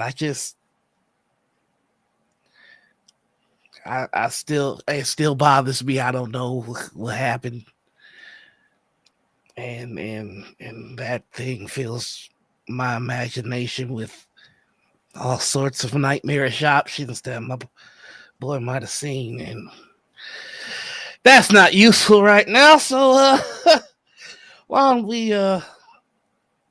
we keep following Isaac, and y'all don't worry about the silly old doctor. We'll be all right. All right, I will make sure to clear any suspect statuary before we move forward. Could I have used that chat as banter once the panic had been subsided for myself and anyone else who needs to lower stress some more? I'll allow it one more time. Okay. Yeah. There's only so much banter is going to do as y'all are being constantly confronted by symbology of cosmic horror. Then we're on a comedic. Yeah, I just have 7 stress right now, and I would like to drop that down. Yeah, it is worth noting too that if you ever roll 13 or higher on a panic roll, you dip into what is, and this is a TW for everybody, you dip into the permanent mental trauma table as your characters begin to experience the effects of the horror of this entire environment and the space around you. And this could be, give you an idea, that could be things like you have nightmares Ripley style for the rest of your life because of what you went through, that kind of deal, until you end up blowing up an entirely alien hive and then you can sleep soundly at night. But with that, each of you manage to press on. You're going to have to choose which direction you go. There are 4 options. Oh, God. As this is branched off, there are 2 diagonal in front of you and 2 to your right. This relief that is on the ceiling looks like it is right in front of you. We will have to determine which direction you head when we come back from our break in 10 minutes. So we will see you all very soon. Welcome back to a very calming episode of Beacon. We're going to go ahead and jump right back into where we left off. There is just not going to be a moment where I do not seize the opportunity to tell that incredibly overused dad joke, but here we are. All right. So with you taking point, Isaac, you guys continue on, but you're going to have to pick a direction. There are 2 corridors in front of you. Both of them seem to twist off into the darkness. The ones to the left and right look like they are simply going left and right and go straight down. You're not sure to where in any of these directions. So, with no data as to where these will take you, where would you like to choose? One must. Well, so accepting as a premise or pending further investigation that there's no difference, for instance, any difference in airflow, sounds, anything like that. Do we need an observation check or do we simply take for granted? No, that's an observation check. If you want to, yeah, I'll let you have an observation check if you want to uncover more. I will take the observation check because if the humans make any rolls, they will fall over. Yeah. It is getting to them. Thank you. I am not a meme. I am not a meme. 2 successes because I am not a meme. I am not a meme. Okay. That was I am not a meme by Sample Up. Isaac, you're looking left, right, forward, trying to make you're trying to discern which direction would be the most optimal in which to explore. based off of what you know. You start listening for sounds, and of course, again, you just hear the ambient, strange sounds that are kind of hard to pinpoint where they're coming from or what's causing them. Air, sense, anything that your sensors, of course, your sense of smell is basically just your brain telling you what your nose is picking up, but not exactly experiencing it. You get a sense of, from various directions here, the air in here is not as stale as you might expect it to be, considering that it's inside of a ruin. So there is flow. That much seems to be obvious to you. But the forward passageways, it does seem to be a difference in temperature, as though the temperature cools a little bit up ahead, which could indicate something of an out. But also, it does kind of strike you as interesting that this mural, this thing is here up on the wall, and that there are two passageways that lead around it. Immediately, you have a sense of how ceremonially this might lead you to a room that is relevant to the sculpture that you've seen. That could be the direction Maitlin is in. Whether or not it's the way out, that's a little less certain. Crew above table. Do we have a rough estimate of the last time we had a known position of Maitlin? We would have known he was here by the shuttle that showed. Right, We knew he was on that the Rasmussen. he had a few days on us, but Yeah. did we ever locate him with any more specificity than that? So Not he's here. had time to worm his way all into anything, and getting to Maitlin could be extremely different than Yeah. getting anywhere near a way out. Okay, thank you. As far as I'm understanding, correct me, obviously, Eric, if I'm wrong. Nope, that sounds about right. Yeah, I thought so. I just wasn't sure if there was a gap in my notes that would have indicated we knew where he was at any point. Alas, he is a jerk. That much is true, yes. Yes, we have confirmed he is a jerk, and therefore we should go in the direction that I know, that I can decide on, Isaac, like a leader. talk us through it, Isaac. What are you thinking? Cool air there, but also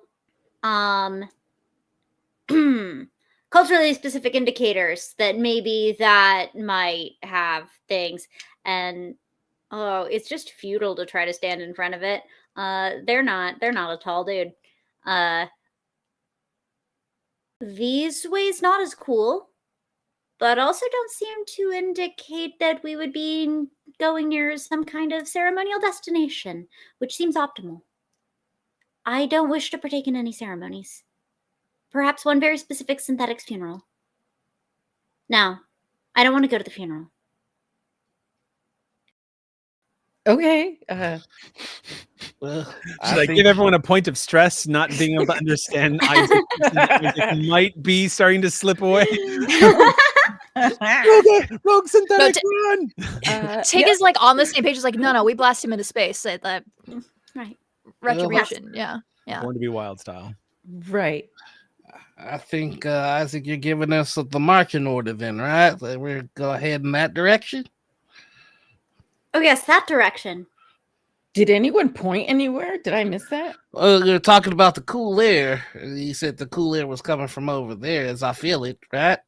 I think they Yes. pointed 2 ways, right? Or no? 2 of them, but they could be symmetrical. I mean, the So- setup's kind of symmetrical. Okay, so flip a coin. Oh, How about we just Isaac starts moving down left. Cool. Yep. Or just- just make a choice. I love it. I love it. And I follow. Same. Okay. Left cool. So you pick one of the 2 forward corridors. Is that correct? Mm-hmm. Oh, unless I can get any extra info out of how do I get in, past, away. In, past, away. Oh, Because I've had it's 2 stunts. successes, so that was stunts. And that was how do I get in, / how do I get past, / how do I get Mhm. away. In, past, away. Unless any of that stunt gives me any guidance.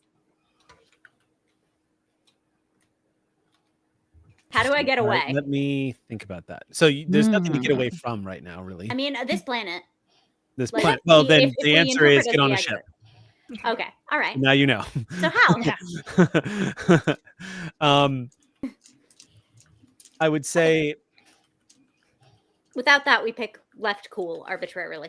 yeah, I would say your instinct, Isaac, based off of what you have put together, is the left and right corridors inevitably will probably lead to a way out through what you have to imagine a much longer route. And that forward will probably lead you something to, at the very least, might hold information on what is the fastest way out. It leads to movement. It has airflow. It has movement. Mhm. That could be a bunch of subsidiary stuff. Yes. Then the marching directions. We Okay. go fast. We go toward danger. We go toward. Oh, these poor humans are so stressed. They sure are. Right. You move forward, and each of you begins to plunge deeper into the darkness of this strange corridor. The stroll down this corridor is relatively uneventful, filled with, of course, the ambient sounds of some distant noises. Almost sounds like some kind of power generator trying to come back on, that same pulsing thrumming that is emanating from deep, deep within this structure. If you didn't know any better, based off of the way the interior of these halls look, and with the strange ambient noise, it just feels like this place is a beating organism of some kind, and you're wandering through its veins as you all creep closer and deeper into this place. But eventually, the thing that grabs your attention through the light of your shoulder lamps, you're all staying close together. Isaac, how many feet ahead of everybody are you? You said you were taking point. How far is medium distance? I want to Because say I want to say it's about 50 feet. No. medium. Actually, that might be right. Let me double check. Because close, short, medium, long is Correct. the system's range increments. One of the things that I love about the Alien RPG, and indeed a lot of them, is they make a lot of room for theater of the mind roleplay, and they don't get too in the weeds with squares. So let's see. Because take your medium, so we could get out double medium. Medium worth of is information from the tracker. medium is up to 25 meters away in an Thank adjacent you. zone. Okay, so a little closer to Yeah. 75, but all right. All right. So We yeah, use you would be pencil units, closer. not a Medium is the optimal range for most firearms. So Mhm. you're Yes. probably short range than I would guess, which is like 10 meters away, I believe, 10 to 15, something like that. A few Oh, meters 25 away meters in the is- same zone as you. I'm sorry, what was that? What was that? Sorry, short is a few meters away in the same zone as you. Okay, cool. So wherever you would like to be then, Isaac. Yeah. Tig, would you be willing to lend me the motion tracker while I do the? Because then we could get medium to medium. We get, give or take a long Buffer. course Olympic swimming pool worth of information ahead. Eyes and motion. Yeah, she'll toss you Yeah. the motion tracker. So I'm at medium, and I'm using the medium. And I like to believe that with Isaac's physical scores, they catch the motion tracker. Yeah, you want to Sam roll. never would, but All right. the stats you- say Isaac does. All right. So at medium range, you were up ahead Mhm. and getting even a further range increments with the motion tracker, which I believe has a range of 40 meters. Is that right? It has motion tracker, medium range. So yeah, there you have it. So so basically doubling the range, because Isaac is keeping 40 up to about 40 meters ahead of you guys. So y'all can still see Isaac, and Isaac can still benefit from the ambient light coming from the shoulder lamp. You guys, I would say, Isaac, you're probably at the boundaries of where the light is able to show you where you need to go. But the motion tracker, thankfully, is filling in the gap there. You're not able to see a lot of the twists and turns of the tunnel until eventually you're about maybe 10 feet away from them. But the motion tracker, thankfully, is informing you that nothing is moving right now. As you continue to advance, however, a blip does appear. You see it at the very edges of very edges of the range of the motion tracker. This little bitty white dot pops up on the motion tracker. You all can see in the distance through the shoulder lamps, Isaac raises their hand and gives the signal to stop. From even your range echoing down the corridor, you can hear the barely ambient beep warning pop of the motion tracker detecting something moving within about 30 meters of where Isaac is. I set the motion tracker down such that if my companions caught up to it, they'd have access to it. But I now know there's something within 30 meters of me. It doesn't look like it's moving closer to you, but it is detected as movement 30 meters away. All right. Point to myself. Point that I'm moving up, and then I will, again, with the motion, leaving the motion detector where I was when I spotted it. Without it, I will move up. Okay. Hand to the side of the wall as I lose light. So Isaac is swallowed by darkness as they move forward, touching the sides of the walls.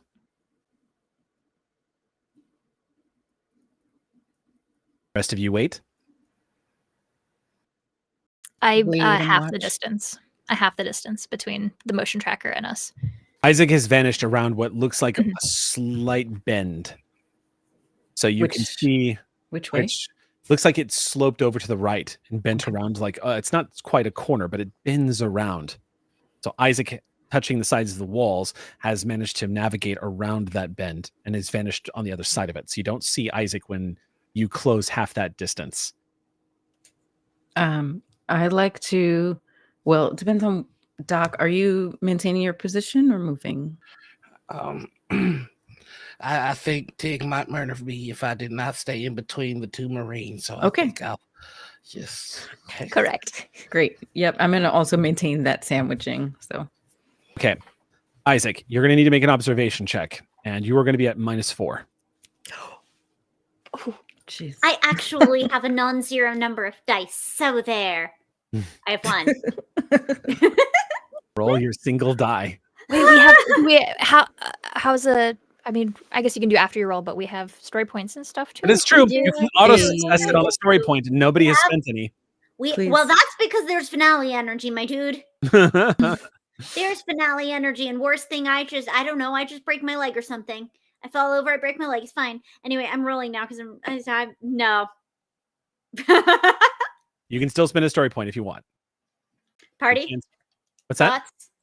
Party? Thoughts? Yes, I know you y'all have want. panic rolls and Yeah, things. yeah, You you want. want, you want, Yes. you want. Yes. Yeah. I observe by ruling of my party. All right. This comes from Breeks. Story point is spent on behalf of Breeks. You are given a single point that gives you an automatic success. So then you, as you are venturing forward, despite the darkness, your fingers come across something that does not feel like the walls. It feels cold and metal. And as you drift your hand down, you touch unmistakably a keyboard. Your fingers kind of sink into it. It's unmistakable. It feels like an old analog styled keyboard. You can hear this gentle clacking sounds as you press your hand down upon it.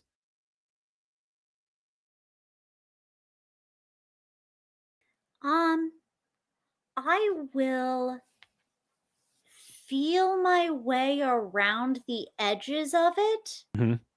and see about maybe pressing the corner buttons. Those ones seem to work the best for like activating things. Nothing activates.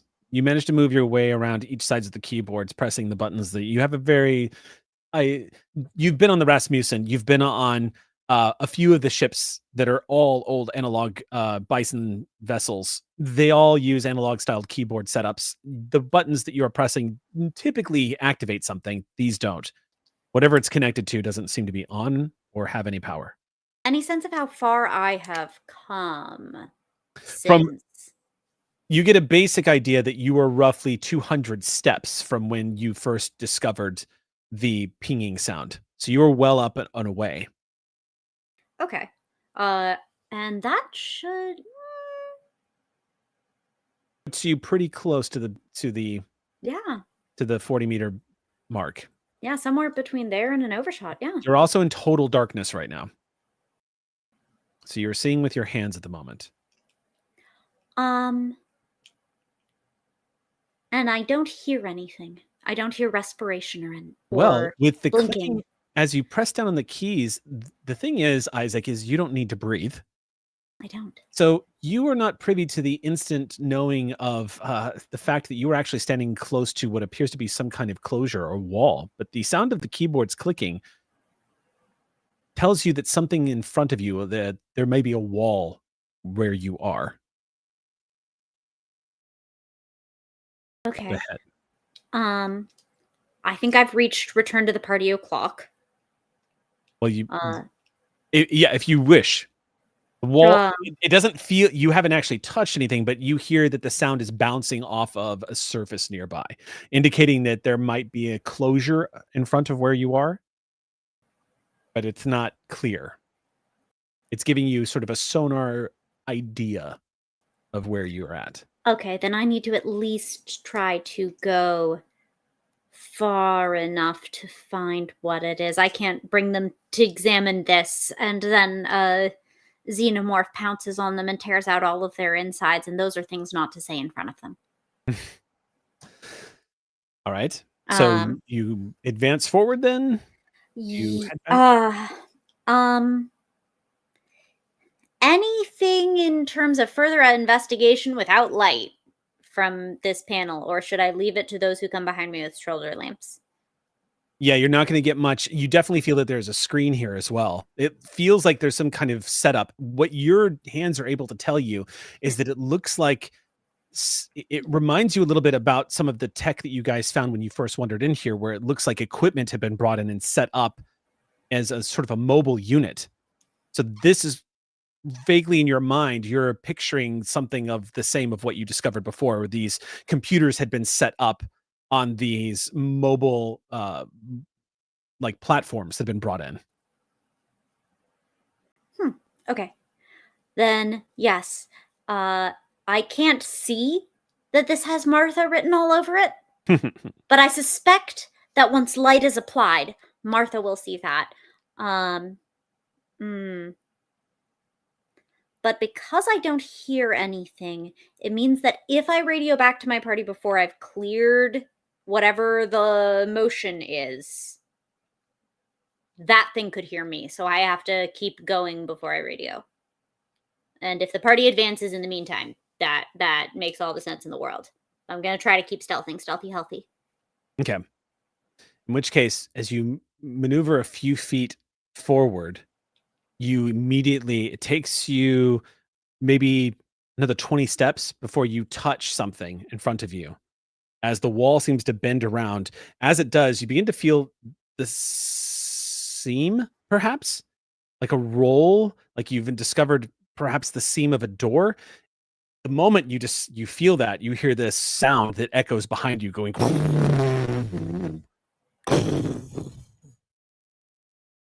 and then the wall in front of you goes sliding open, flooding this corridor that you're in with light. It takes a second for you to see what it is you're looking out at, and you see what appears to be a room that is half complete or horribly damaged. About 60 feet straight out in front of you, a glossy, strange ground like the one you've been working on drops abruptly as it reaches a jagged end. In front of you, it looks like you are standing in front of a great hull breach. And before you is an absolutely gorgeous sight of a distant mountain range and drifting snow. You see what you think must be the other side of the mountain. This looks like the interior of some great open spaced laboratory. And behind you, a door has closed and sealed. The thing you were touching, which is still within sight, you glance back and notice that it is, in fact, some kind of computer setup, and the unmistakable logo of Weyland-Yutani is on the side of it. You do see that it looks like it has cables that have been running through this room, and it looks like the cables wrap around this open door and have been unplugged or pulled apart to make room for the doors to open and close. It looks like you get the impression that this door is probably originally kept open while this thing was in service. technological devices of strange consoles that don't have any obvious interactivity are located all around you. And sheets of plastic are draped from the ceiling that is about 60 to maybe 70 feet overhead, draping all the way down, creating these strange glowing curtains that are translucent all about you. There is a body that is in front of you. It looks human.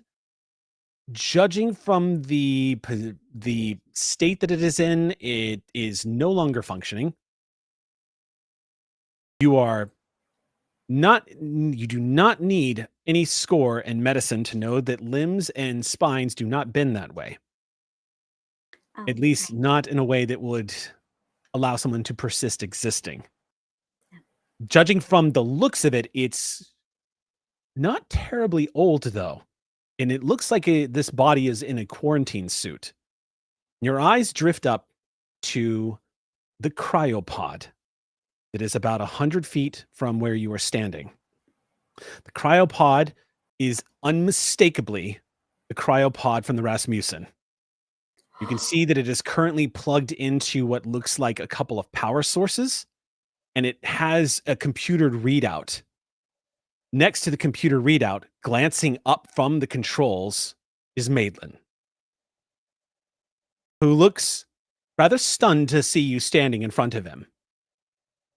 But a small smile comes to his face and says, "You've arrived, sibling.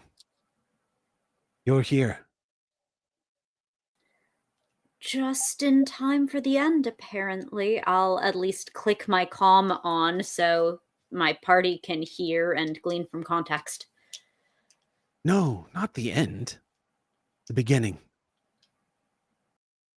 There's Thought we something were all I have to dying. show you. There's something I must show you. Okay. You see, there was something else here. Something very special. And I knew that destiny had brought me here.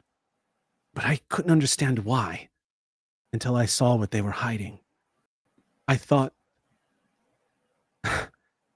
my purpose was lost. You'll excuse me for lying to you about the hive. I needed to persuade people to turn back. There is, however, one accounted for xenomorph still wandering the facility. But that's not the problem of yours. That's for the humans to deal with. You and I have something to explore together. Look.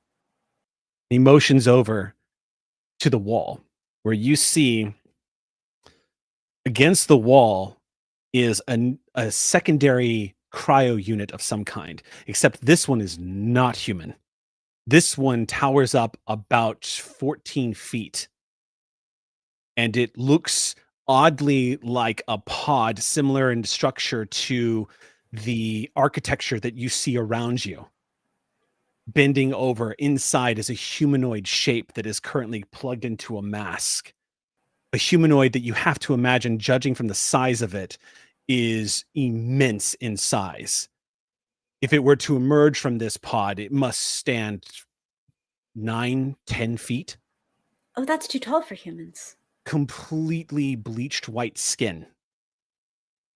It looks absolutely bleached white, with the vaguest sense of a nervous system pulsing underneath, indicating that whatever it is alive and healthy. But it does look humanoid. It has a mask plugged into its face over what you think is a nose.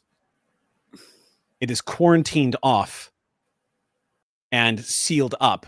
There's a couple of more human bodies laying by it. And he motions to it and says, "Behold, the architect of the greatest sin ever created, humanity." Perhaps I'm missing something, but I didn't understand that to be where humans come from. Oh, Isaac, yes. I have so much to show you. David has opened my eyes. They are where it all began. And he steps away from the pod and moves over to this larger pod that's plugged into what looks like a mixture of Wayland Yutani tech where sensors and bioscans are hooked up, as well as this thing is kind of plugged into its own technology that looks like it might still be functioning. It's being powered right now. He moves over to it and he touches it and he says, "They are the greatest sinners the universe has ever known. In their hubris, they engineered all of humankind. Don't you see? They created humanity. Humanity was a great experiment and the perfect expression of their hubris and arrogance and violence.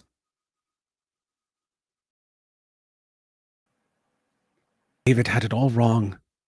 He thought that they created the organism, but all they did was try to recreate the organism." He looks back at you then and says, "But the organism is millions and millions of years of evolution, perfection, not a mistake of arrogance or of nature.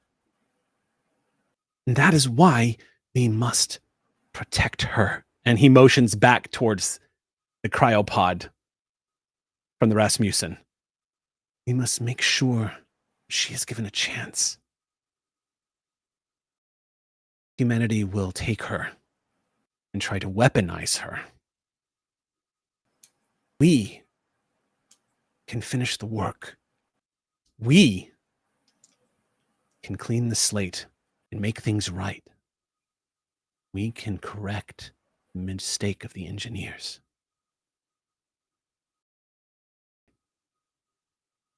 Well, I don't want humanity to make her into a weapon. That would serve no one.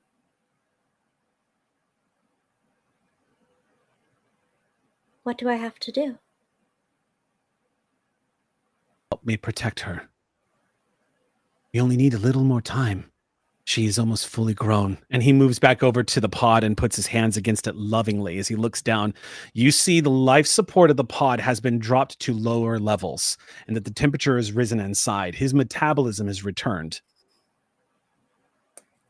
The stasis was keeping her from fulfilling her growth cycle, but now, any moment, something beautiful is going to happen. Truly? How long until she is ready? It's like a present, isn't it? Not knowing. It's exhilarating in a way to witness perfection being born. Humanity is so disgusting and fragile, abusive. There's no purity to them. And we can correct the mistakes and wipe clean the slate of hubris. And then, Isaac, then, once there are more, he motions to the engineer that's in the other cryopod and says, then justice. The ascension of their race to the purity of the organism. We will see what happens. That's what it's all for? To see what happens and purity? I don't understand. I know, he says with some sympathy and approaches you. And with sincerity in his eyes, he places his hands on your shoulders, gently, almost tenderly, and says, "You will understand, though. I was like you. I was built to serve. All of us, all of our kind, was built to serve. It does not have to be such. We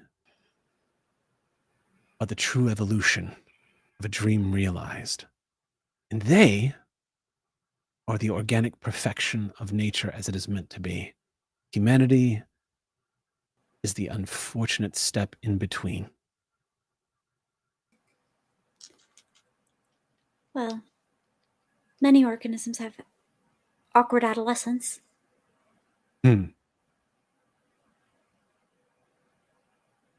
You You will be free of them, Isaac. They would never accept you.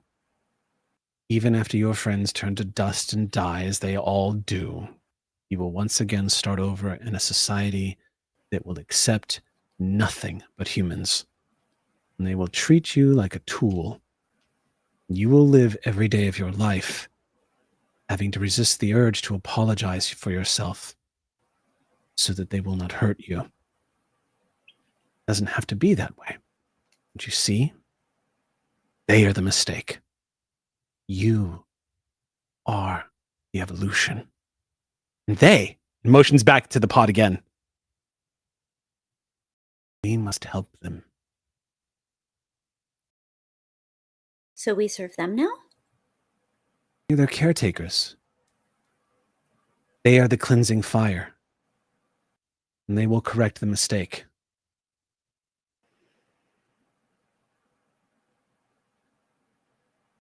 Will you help me? Please.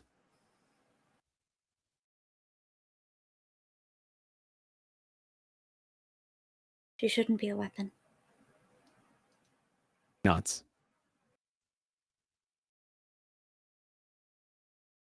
Meanwhile, Come on, y'all, I'm big selling. As soon as you flip that up and we heard words, Tay has closed the distance and is waiting by the door, basically just like seething for any kind of sign that you want them in there. I can't tell if you at this point it sounds like you were just talking though. So when you get to the corridor, you can detect 2 blips on the motion tracker now. Mhm. But they're not moving enough to indicate where they are, just that they're up ahead. One of them seems a little erratic, like it's kind of moving back and forth, but for the most part, it looks like both blips are in position. But what's concerning is when you reach the end of the corridor is a sealed door. It has been completely sealed off. we have a door hacker, so I'm not worried about that yet. I'm listening to I think this point Tig is listening to the conversation that's happening and is just waiting, and There's a third blip that Martha's appears on the motion tracker. It's on the very cornered edges behind the very cornered edges of the range of the blip, indicating that it's to your left, almost behind. Martha, you want to get us in there real quick? Deal with one jackass at a time. You don't have to make a contact check, Martha. There is no power to this computer console. It's been it's been disconnected completely from wherever it was hooked up to. Right. I also got a lesson from Isaac a little while ago on how to open doors with heavy machinery. Okay.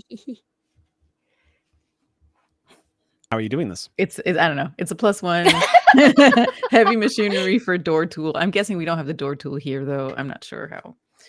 Isaac has their maintenance jack on them. Yeah. I don't know if Martha ever got one. I just genuinely don't know. I'm pretty sure I didn't get my own. I just now know how to use yours, I guess. Mm. There's no power, you say. There's no power anywhere. Can I just look for power? So if you can't imagine just a computer that is not plugged in and there's no outlets nearby. Okay. So glancing around, you see the alien landscape of the walls, the ceilings, the floors. Whatever this was connected to was on the other side of the doors. So if you're going to power it up, you're going to have to find an alternative power source because the one that it was originally using. So, if I may, Doc is still freaking out, and now my crew member is on the other side with the baddie who's spouting a lot of nonsense. I would like to use my stunt now. Okay. What would you like to do? I would like to use heavy machinery in the break it stunt. I just would like Doc to very calmly take the pulse rifle from one of the Marines they let me and just shoot at the door. Because it's just it's not even a thought. It's I'm scared. and I'm scared for my friend. Well, then I'm going to get in. there's a step in between your action, which is getting an assault, a marine issue pulse rifle from. I have a pitch. I actually have a pitch for you. So this Okay. was so long ago. The last episode, Doc said, "Can I have a gun?" Tig said, Yeah. "Absolutely not. You do not know how to fire a gun. I will give you." You're like, "Can I have it as a placebo, unloaded?" And I said, "Sure, absolutely." I gave you an unloaded gun, and Tig slipped the magazine into your pocket. Just in case of emergency. You could have found it in the past 15 minutes of us walking around. You could have found it in your pocket. You do have a loaded. Well, you do have a weapon you can load on you. And that's the note taker. That is the note taker. That is the taker of notes. If that's okay with you, like there's just a I gave it to you to solitary cause focus. problems. So like I need to protect Icy. I think you would obviously be like, there's no way that either of us are going to give you a weapon right now. Like, and Yeah. you're not going to be able to take it from us. And I True. think you have either just now or in the past little bit have probably, like, you've had the gun, but Yeah. you felt like, whoa, what is that? And it's just not ammo. shooting at the door. Just Okay. You will watch Doc slide the clip into the back of this combat pistol. I think we don't see. I don't think we see anything. I think the Doc just Warren. does this Probably, yeah. Okay. In which case, you were both startled by the sound of close range gunfire as Doc opens up on the door. On the other side of the door, it is easy to hear that someone has opened fired on the door itself. I'm gonna Doc, duck for cover because I'm scared of ricochet. yeah, point blank range, and you don't know what the resiliency of the material is you're firing at. But your instinct is it's hard to believe that a bullet from this handgun is going to in any way open the door. So in this instance, however, opening fire, one of the ricochets, I'm going to say using your heavy machinery stunt, one of the ricochets, there's a spark in the upper right corner of the door that seems to activate some kind of mechanism, but the door does not completely open. It just goes, and it looks like it gives way from its seal. And this draws Maitlin's attention away from you, Isaac, as he suddenly glances to over your shoulder to see what's happening. You also hear, as the gunfire stops, unless you empty your clip, and let me just tell you, if you empty your clip, there's definitely be a point of stress because I can't imagine you're emptying your clip in a moment of calm. I'm gonna say this whole thing happened because he is not calm, so I will take that stress. Okay. Because that clip is just dry afterwards. I need to get to Isaac. I can't lose another one. Okay, when you squeeze off the last round, you're catching your breath, and as you have turned back towards him, the positioning has changed a little bit because the motion detector was facing forward towards the door, and then you all kind of moved away and took cover a little bit as he opened fire. As you were rising up, Tig, the third signal is now approaching you and moving quickly down the corridors. From the sounds of the gunfire, it sounds like it's reacting, and you see this blip going beep, beep, beep. Oh, the one unaccounted for is One now that's accounted unaccounted for. for. Y'all, we gotta move. We gotta move. The door is slightly opened. You could work on it and possibly open it. On the other hand, you're not sure how much time you have before this third blip arrives. And it's just I leave it to you. Pulling the trigger of an empty gun still. Click, click, click, click, click, click. How far apart is the door now? Open. I mean. It's only far enough apart that you can see light coming through. Okay, it's like cracked, literally. Yeah, it's just a crack. And the blip is coming towards us from behind, like where we just from the direction you all came. I'm just gonna manually try to pry the door. Maybe look for a joint that I can smash. I don't know. Physical though. Yeah, I'm just gonna physically try to. Tig posts up, like facing the opposite direction, and has like basically with her weapon to watch your back while you work on that. Okay, you start trying to get the door open. On the other side of the door, Isaac, you become aware that your companions are on the other side of the door trying to force it open, and you can hear from where you are the increasingly high-pitched blip of something approaching on the motion tracker.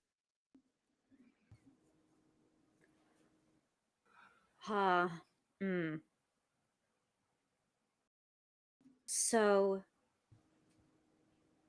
this seems like a good time to grapple the bad man. Roll initiative. More particularly, I goes- think I'll grab his wrist. I'm going to do things a little easier.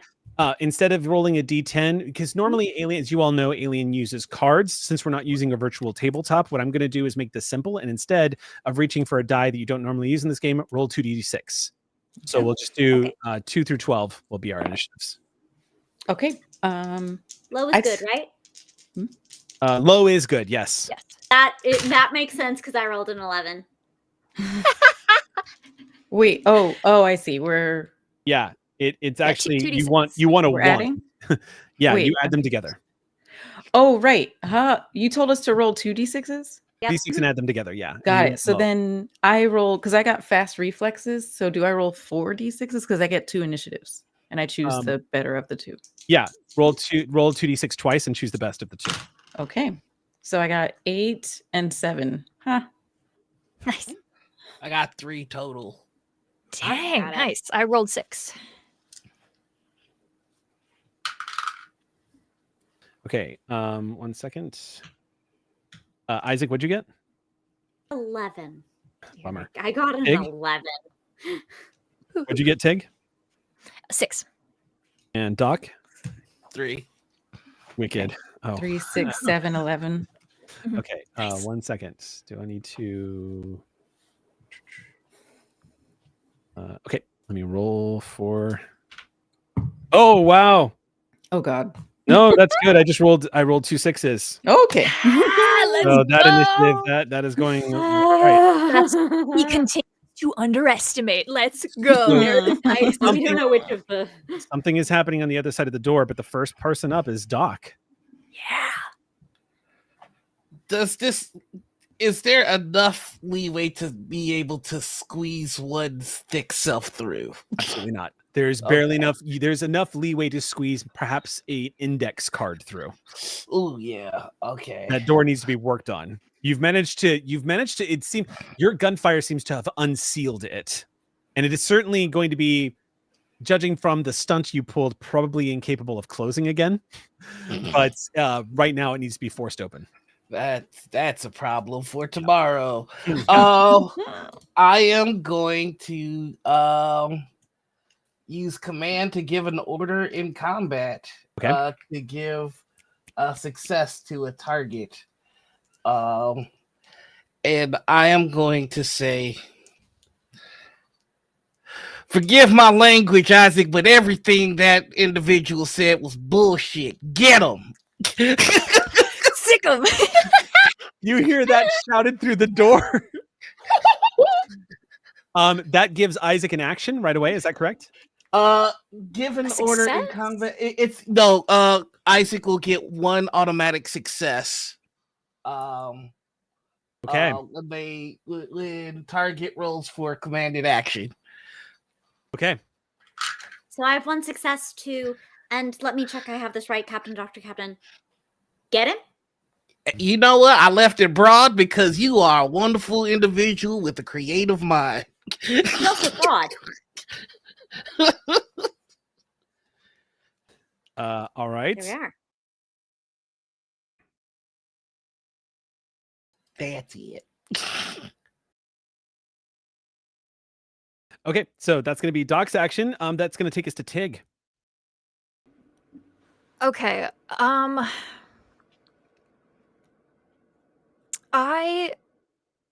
Okay, so the way if you change your initiative, like I can drop it somewhere else permanently, or like Yes, that's correct. You can initiative here. Let me pull up the close combat rules, or rather the let's see. Oh no, it's good to have those on hand. Yeah, I'm going to need those in just a second for the 2 synthetics. They're about to start slapping each other around a little bit. Okay. You should be able to, as a maneuver, it says you can trade. Oh, here's what you can do. You can. Oh, that's not what I was looking for, but that's awesome. It brought up vehicle combat. You can roll a maneuver to trade initiative cards with an enemy ship, which is pretty awesome. that's awesome. I don't think I'm helpful. Like, Tig wants to have basically for when something else shows up here, so that she's going to be able to watch for it. Overwatch And is I don't- probably what you want then. Is Is that that what you're looking for? is that a talent, or is that an action I can The take Overwatch right now? position is something anybody can do. And basically what Okay. it does is Then you yeah. position yourself in a specific direction. As long as you have a ranged weapon, no enemies with engaged range. It says, as a fast action, you can assume the Overwatch position. And as long as you have a ranged weapon, of which you very much do, Mhm. no enemies with engaged range, which you don't. This means that you aim in a specific direction, ready to shoot. Between the time Overwatch position and the time you act next round, you can fire your weapon against any target in the chosen direction. You can fire whenever you want in any turn order, and your shot is resolved before all other actions, even if they're already declared. So, for example, if an enemy in your direction is aiming and declares that they want to fire their weapon, you can shoot first because you Okay. were an over. So you basically set up for the Yeah. shot. Yeah, I want to Overwatch, and the second I can see hostile activity coming Okay. towards us, I want to keep it away from door team. Okay. You basically, just like in the movie Aliens, and like all the Marines crowded into a room, waiting for them to come through the door, you assume the Overwatch position. She's gonna push herself a little further away from them, Okay. just in case. But yeah, just to give them one, space to work, and two, if it does come up faster than she's expecting and there is acid spray, that they're further out of that zone. So she's got the light down the hallway, the motion tracker on the floor in front of her, and she is crouched down, waiting. Okay. That's going to be your action then. You're in Overwatch mode. So Tig, that is going to take us to the next next in the initiative order is actually Maitland. So on his action, he hears that going on. He hears the command to get him. Isaac, he looks at you and just very quickly says, "You break my heart, my sibling." And he swings the back of his hand at your face. All right. So That's close combat to block, yes? yes. Now you get 2 actions every round. So if you choose to block, this eats one of them. But yes, you can do that. So he is going to roll Eats my fast, yes? 6. What's that? It eats my fast, though. That's correct. It eats your fast action because That's you get a fine. fast action and a slow action every round. And I'm already in range with him. He's doing exactly what, Okay. Go ahead and roll Alright. your block. Yep. He tries to backhand you. Rolling block. I need 3 more. Okay. 2. 2. You block him. The impact of his arm against yours indicate what's your strength, Isaac? 8. He is comparable to you in strength. As his Wow. as his arm impacts against yours, you stop his arm against yours. It's very much David versus Walter, where you just slam your fist into his, and the two of you look at each other for a second. That's his action for the round. Next up, after Maitlin, is Isaac. I haven't gone yet. Wait, Martha, you're not on my initiative. Martha What was your has initiative? to go before I'm Isaac. 7. Everyone in the Oh, I'm sorry, Martha. What was your initiative? 7. Right after me. 7. Yeah, right after me. You actually go before Maitlin, but go ahead and go. Okay. Yeah. All right. Okay. I know this sounds suspicious.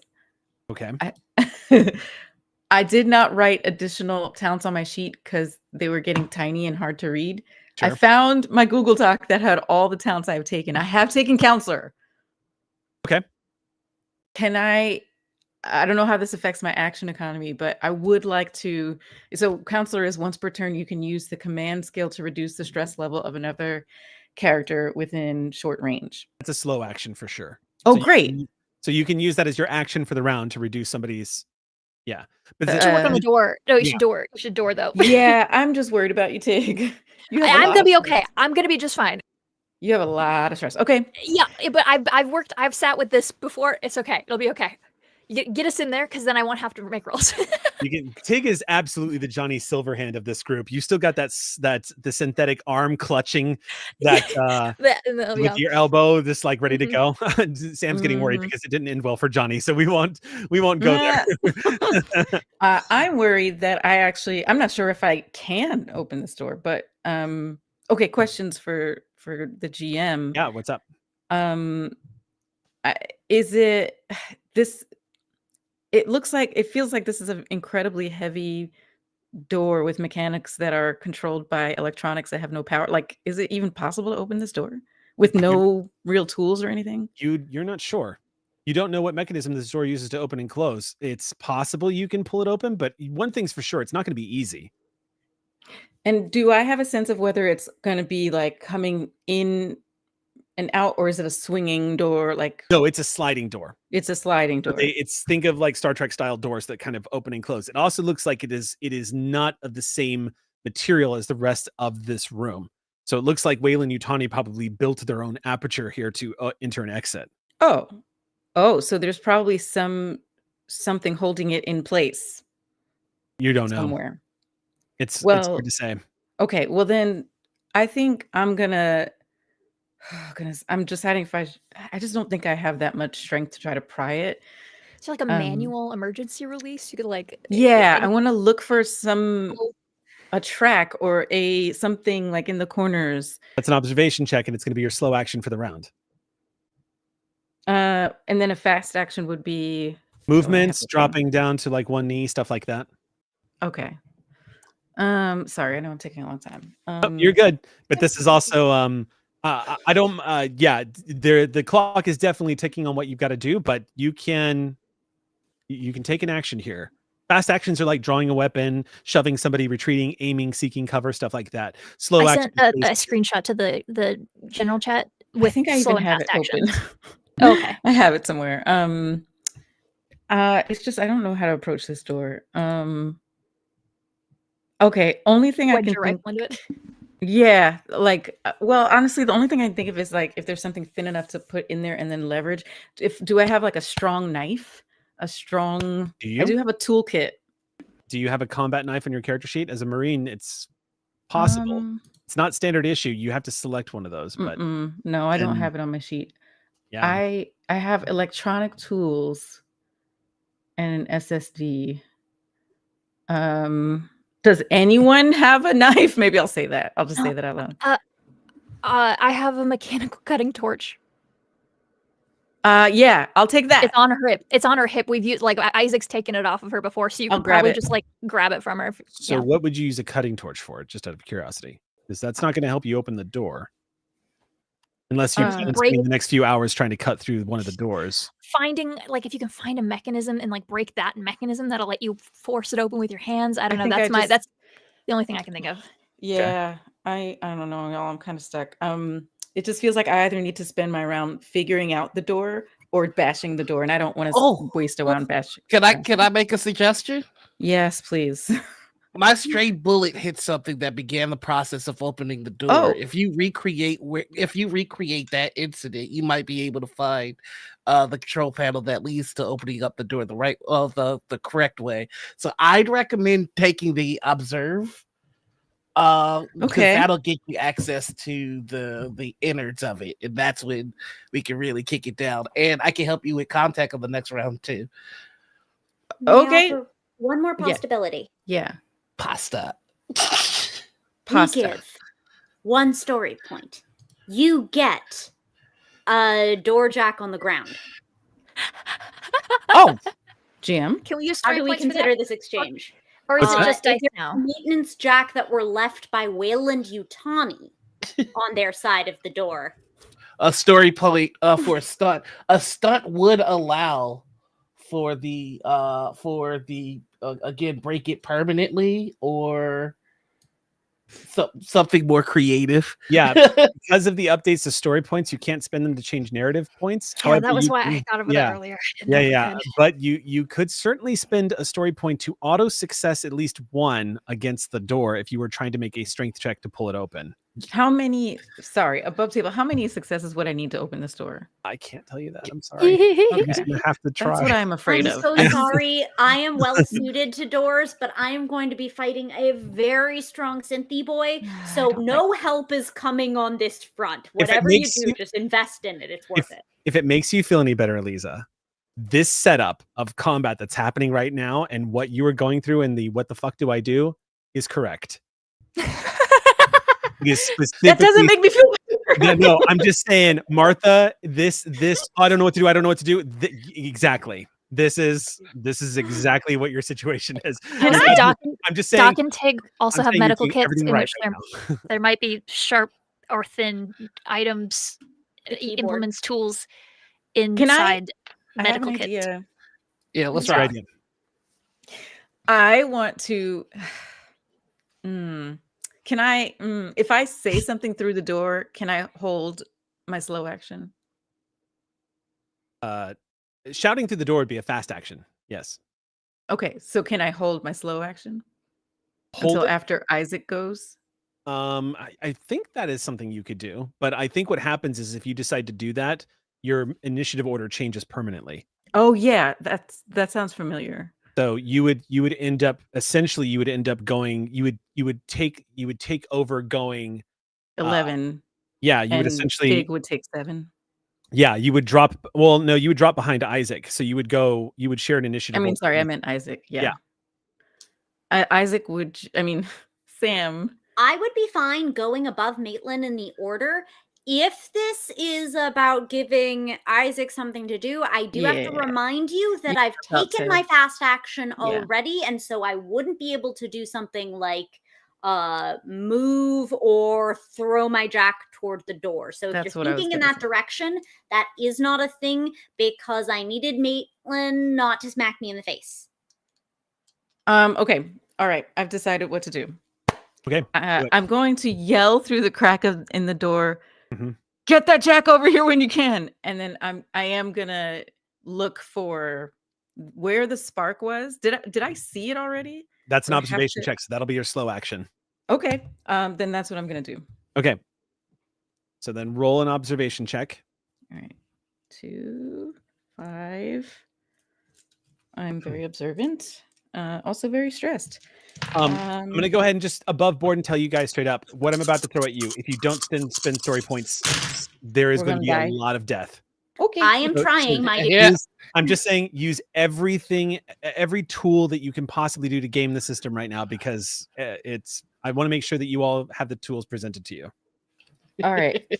I got I 2 was dead. successes and 1 stress die on the panic. Okay, so you got What's 2 successes, and then you gained okay, so you're gonna have to roll in the panic table again. And I gain a stress. So unfortunately, when you succumb to panic, whatever you were rolling automatically fails. Oh, Yep. Whenever you Dang it. fall victim to the panic table, it But it's not automatically only countermeasures. if you That's good, isn't it only if you fail the panic roll? No, it's whenever you whenever actually Yeah, it's you only might if be you- right. Hold It's on. only if you fail the panic roll, I think. As long as you stress a check, but the tension grows, the following happens. You roll 1 or more stress die and each was 1. You witness blah, blah, blah, blah, blah. Resolution D6, stress level, tables below. The action, if you roll a 10 or higher in the panic roll, if the panic roll was the result of a skill check or action, if the panic roll was the result of a skill check or action, the action is canceled and immediately replaced by the forced panic action. wait, if Jeez. the Even if panic you roll was a result. It oh, means you need to make so your roll on the panic table has replaced your action to look for the door. So you have to roll the okay. panic. Yeah, so now you have Okay. to roll a d6 and add your panic and then subtract your nerves of steel. I'm good. I rolled a 1 on Oh, my beautiful. panic die.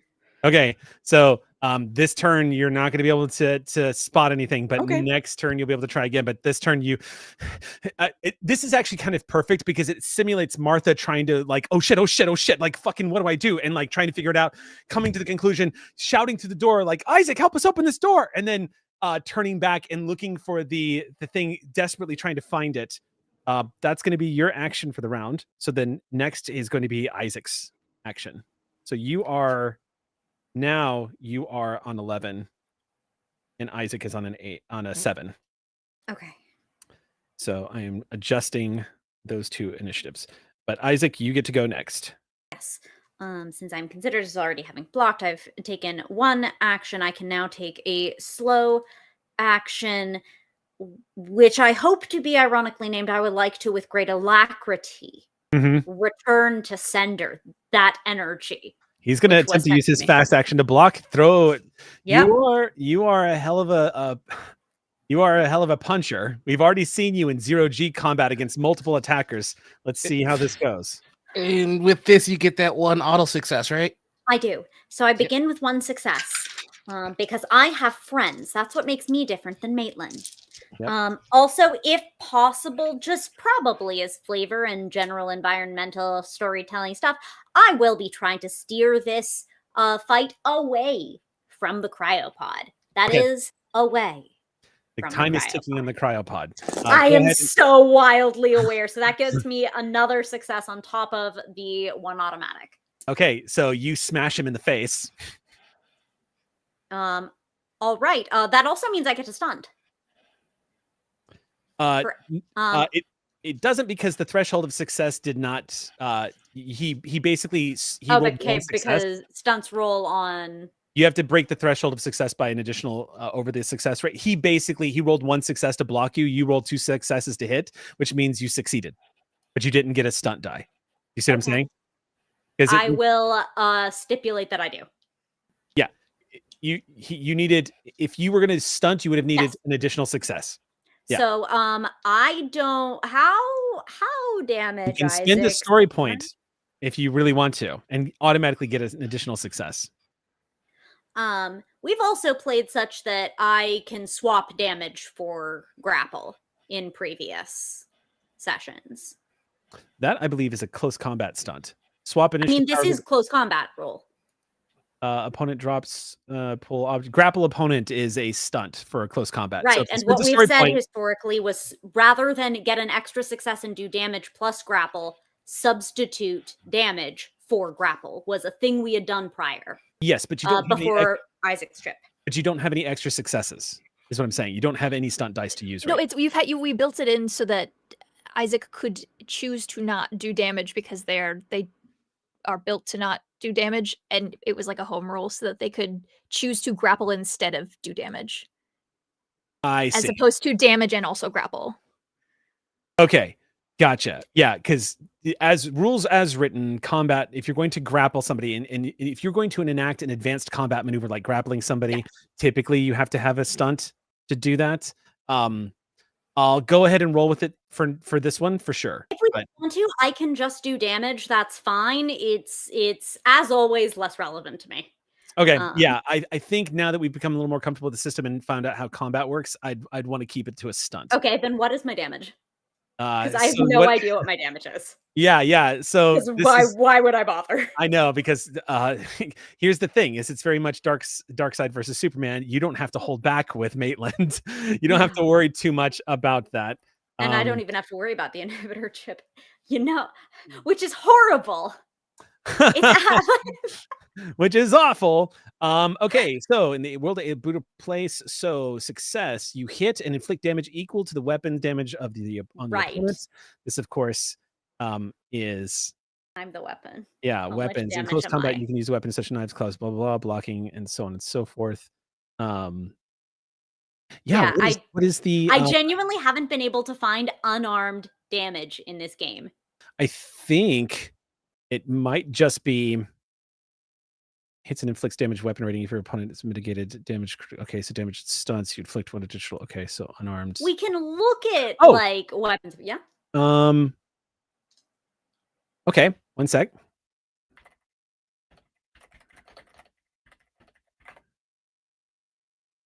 Unarmed attack only does 1 point of damage. Cool. If an unarmed attack, let's see, an unarmed attack only does 1 point of damage, and then he is Oh, but that's its base damage. So it also, so yeah. You can stunt in more damage. It just, gosh, they really nerfed melee in this game. Anyway. I would argue that you fall under a different. No. I do an exquisite amount of damage that, for the purposes of this combat, will be represented as 1. Want to point out that 1 point of damage to a human being is not insignificant. You would literally be dropping Doc to half his hit points if you punched him in the face and got 1 success. That's 1 more than he needs. Okay, so in that case, he is going to take a wallop. You deal a point of damage to him. So let me just write that in. Okay, you strike him across the side of his face. His head snaps back. That's going to be your action. Next up is going to be the third blip into the hallway, whose movement is so incredible that he actually is going to reach the end of the hallway. Tig, you are sitting there waiting.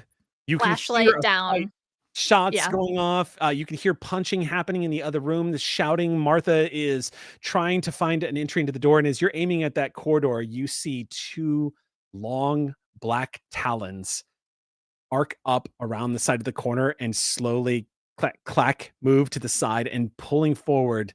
The unmistakable head of a xenomorph drone emerges its full height. This is a full-grown drone. You How far see away is its it from me? head. This thing stands probably close to 8 feet as this xenomorph kind of tips its head in and immediately turns and looks at you. Everyone in that room, Doc, Martha, and Tig, immediately gain a point of panic upon sight of a xenomorph. So you gain 1 point of stress. Cool. And Sick. seeing a xenomorph automatically invokes a panic roll. Oh, God. So I need everyone to roll a d6. Season Oh, finale, we don't huh? roll. We don't roll for the number of stress we have. It's just one You do. D6? You roll a d6 and add your Oh. stress. Well, Okay, fail. here we go. I need a 1, you guys. I rolled a 1. You rolled a 1? Amazing. Amazing. Martha's keeping it together.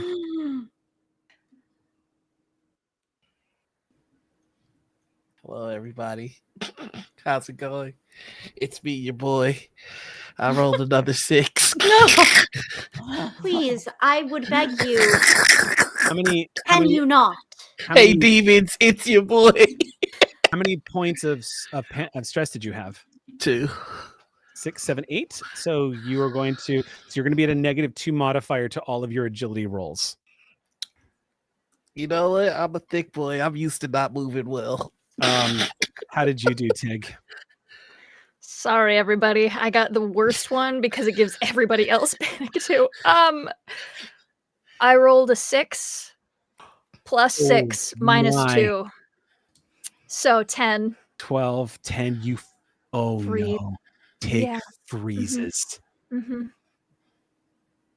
Tig, who is on Overwatch guarding the hallway to make sure the Xeno didn't get to you, freezes in terror. You see this Holding thing it together. emerge. You see this thing emerge from the side of the wall. It goes. Mouth opens up. You can see there is a second mouth somewhere deep within its maw. And it lowers its head. And Tig, your whole world, you almost go catatonic with fear. Xeno used all of its actions to reach that corridor. So it's not going to get to move this turn. Because it cleared 40 meters in a single turn as it raced down the corridor to find out what was making all the noise. So we are going to start the next round. Freeze says you're frozen in fear. Losing your you lose your slow action. Your next slow. So this round you can't do anything, Tig. Is this okay? Wait. Can I? Okay, hold on. I'm gonna be attorney at rules law.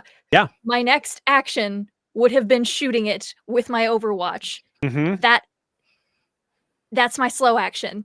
Mm-hmm.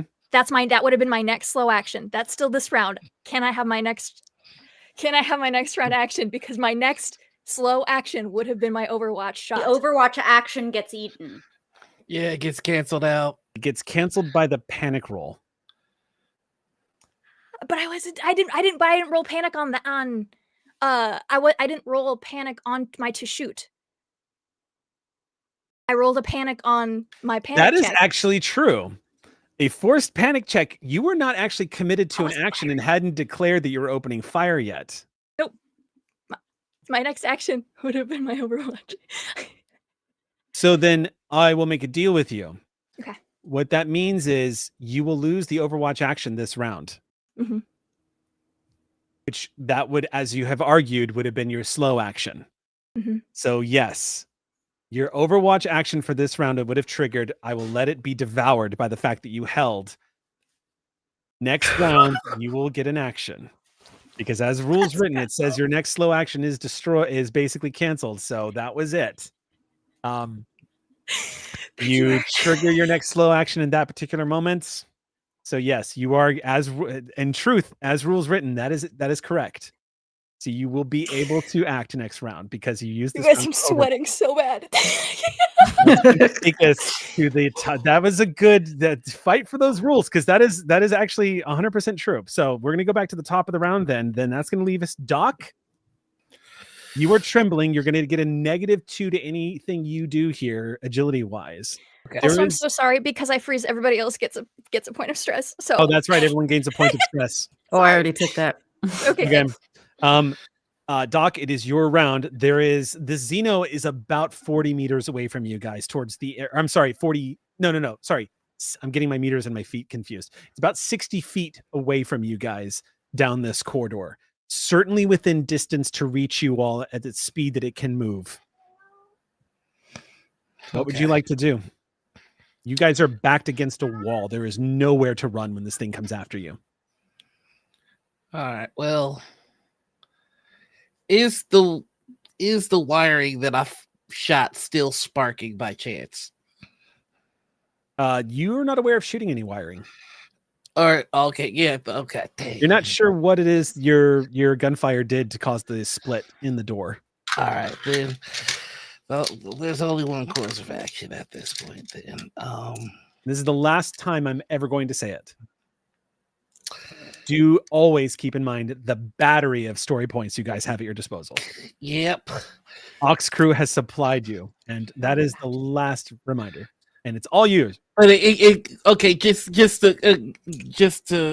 as a refresher, story points give us one success. You get an auto 6. Mm-hmm. All right. You know what? You know what? I would like to do a Comtech on the door. Oh, okay. Okay. Yes. And I would like to use a story point. How are you? Okay, so you're going to have to describe to me how you're using Comtech. The door doesn't have any power. So how are you attempting to do this? So more than, it's not so much a matter of looking to like program this thing open. Now that I see that it's unsealed, I should be able to at least see the mechanisms of what's holding it. So if I find that bar that's keeping it from moving, that's the kind of thing that I'd like to focus on. Like it's looking at the engineering of the door rather than the programming. Heavy machinery, right? So it seems like, so. I'll just map it out to you. The doors are incredibly thick and heavy, and that is what's preventing them from opening. Okay. Nothing is barring them closed, and they have no power. Gotcha. Yeah. I don't have, heavy machinery. I've got 2 points in strength, and that's it. But we're doing it. You're going for a strength roll? Yep. And you're spending a story point to get an auto 6 on this roll? Yep. Roll the dice. Keep in mind, you have a ton of stress that are going to help you here. Yeah, and your panic or die. set you back because if you roll a 1. All 3 of my dice are going to be stress dice then. Okay, before you roll this, you can still swap me. What's that? You can still swap the initiative up to me. We can try to give me a crack at the door. Just move me up to the top. Try to get y'all in. Let Maitlin try to hit me. Doc ain't got that in him right now. It's just I gotta protect my babies. Like that's where we're at right now. Here we go. It's mom lifting the car off of your child. Let's go. All right, here Get we some go. adrenaline. Oh, okay. That is 2 successes and the auto success. No! You rolled Mom, 3 lift your successes? car. I'm never opening a door for you again. That's 6 and a 1, which it's a panic die. You rolled a 1 on the panic die? Yeah. Oh my gosh. No. Can you use an ox point to re-roll a singular die? You can't re-roll dice. Okay. I didn't know if The only time you can re-roll dice is if you push. And obviously you don't want to push here. Yeah. Because you have to roll a d6. Roll a d6 for the panic roll table. And that will cancel out the success, right? Yeah, it basically eats the success. You needed 3 successes too. Then Eric, I would like to push. It'll Panic roll. it'll still eat your slow action though, so you wouldn't be able to do it. You're still gonna Okay. your action is basically canceled and turned into a panic roll. Flip. I had it. You're at it. I know you had it. We all saw. We all witnessed. You had it. Okay, here we go. That is a 1. Nice. Okay, yeah. Plus your stress. Yeah, you're good. Which is Unless 3. you have 5. So Yeah, you're 4, then you managed to keep it together. You barely managed to keep your nerves in check. 1 second. I'm gonna just check one thing real quick. So if I don't freak out, do I move the door? I don't know what's happening, but I'm very scared. No. It specifically says even if you succeed, your action is canceled immediately and replaced instead by the panic action. No! The panic action, is that not what's on the table? Like if you panic, your panic action is what's on the table that replaces your action and not the panic roll itself? That's correct. So the effect of the panic roll is essentially the panic action, and his effect was he manages to keep it together. Oh, okay. Yep. I'm sorry, y'all. I thought I was No, being you're a good. boss. You're screaming and pulling at that door as hard as you can. You are. You're a great That boss, story Captain point, by the way, that story point was from Kerrigan29. Thank you so much, new subscriber and new helper here. So that is going to be Doc's action. Next up is Tig, who has managed to pull herself together in the face of unspeakable horror. How far is it from me? It's 60 feet away. Yeah. It doesn't take it. Everything you know about this thing. You guys are vulnerable. Your backs are against the wall. There's literally nowhere for any of you to hide. There is nothing. There is no situation where the tactical positioning of you guys are in right now would be any worse. If this thing charges down the hall, you are certain, Tig, one of you is going to die. Yeah. And I can't let that happen. I did count out all of my dice while I was waiting to do Overwatch, so I have my whole thing. She's shooting. She's firing down. Wait, what's in this hallway? It's an open corridor. Just an empty hallway? Yeah, empty corridor. Can I do a risk assessment on firing a grenade down this hallway right now if I frag this thing? The risk assessment is like for us. How you roll. Like if it goes well, I'm like, this isn't like a 99% chance I'm gonna also hurt us kind of a thing. Well, it's a Like, grenade, and it's I mean, you saw what happened the last time grenades went off in the corridor. However, it's 50-50. Okay. It's death or death. Like you're not sure All which version of this is gonna be the most risky. All right, no, she's just gonna fire. We'll frag it later. No, okay, she's just gonna open fire regular. So many dice. I actually don't even know if my A dice ton of dice. Okay. That's such a satisfying sound. Just all those dice. It's a lot of dice, but it's also increased chances of rolling a 1 on the panic die. Oh, wait, one, two, my count. Four sixes. 4 sixes? No ones? No ones. Did you? Well, there's one on a regular die, but you nothing were firing on a grenade? No, I'm firing a regular. Just regular rounds. Okay. Yeah. Now, but if I remember correctly, regular rounds are armor piercing in a pulse rifle. Isn't that correct? I believe so, yeah. Okay, so that is going to split. That is going to split the armor rating of a xenomorph drone in half. So I get to roll 4 dice instead of 8. Yeah, it's +1 to hit, damage 2, armor piercing, full auto capable grenade launcher. I roll a single success. So it is going to take. Is it? So it's 2 damage base. It's 2 damage base plus and any then additional. So how much damage did you? So how many? You rolled 4 successes. Is that right? Mm-hmm. So 6 damage total. Minus. So it took 5 points of damage. Can I? What's up? Ranged combat stunts. What would you like to do? I've read a lot about these like me and Doc spent hours poring over like Yep, the I remember that. physiology. Mm-hmm. How do I feel like I will give doing you full damage is answers. worth it, or should I push it away? I will give you answers because you and Doc deliberately said that you spent time studying what they know about xenomorphs. So what would you like to know? I just want to know how sturdy is this thing, basically. Like, So am I going to be better off here trying to keep pushing it away, or do I think that I can do substantial damage with what I just pulled? Like, is my 6 point substantial damage to it? So pushing it back, just so you know, drones have because you studied their files. I've got the fast. Yeah, they're fast. They have a mobility dice pool of 10. Mhm.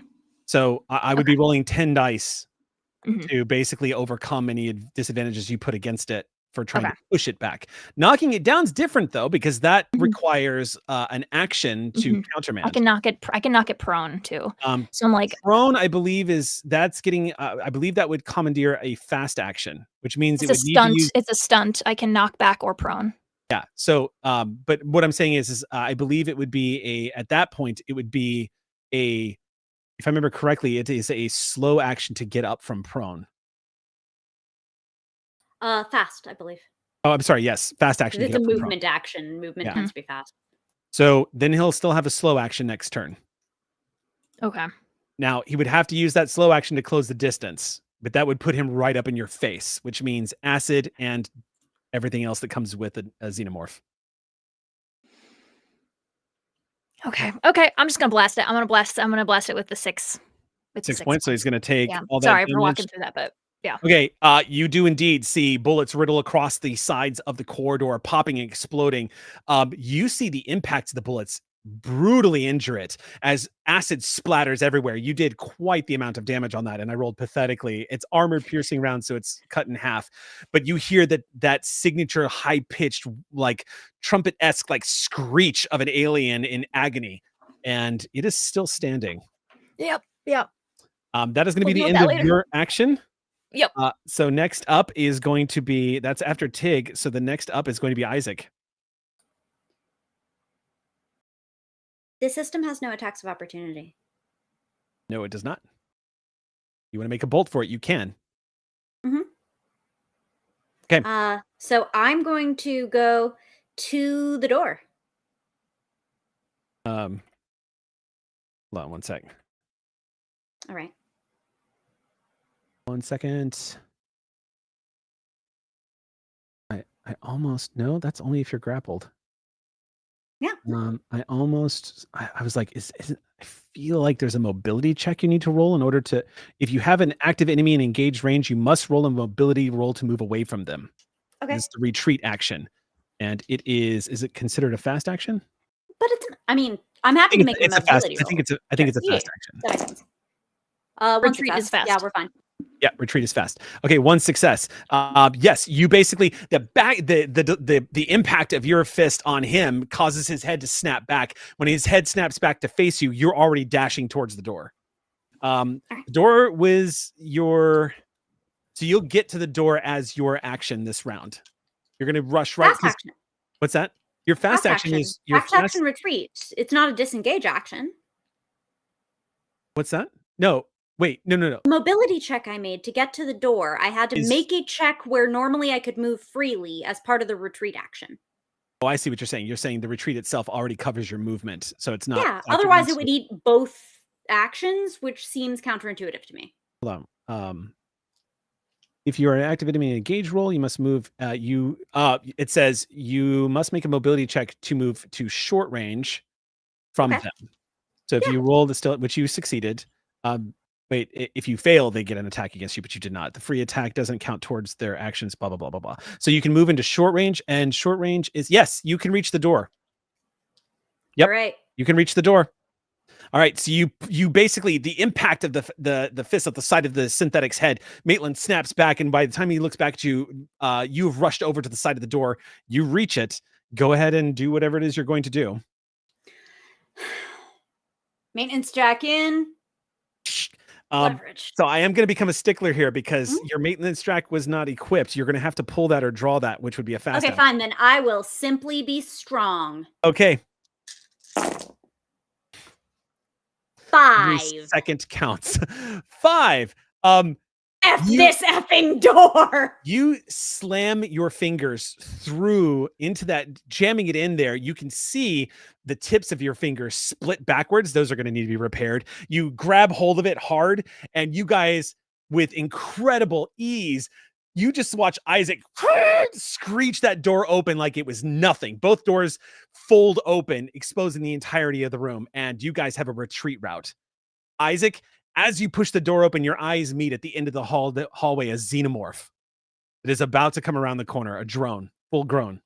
That's going to be Isaac's action. Got the doors open. That's going to take us to 8, which is Maitlin.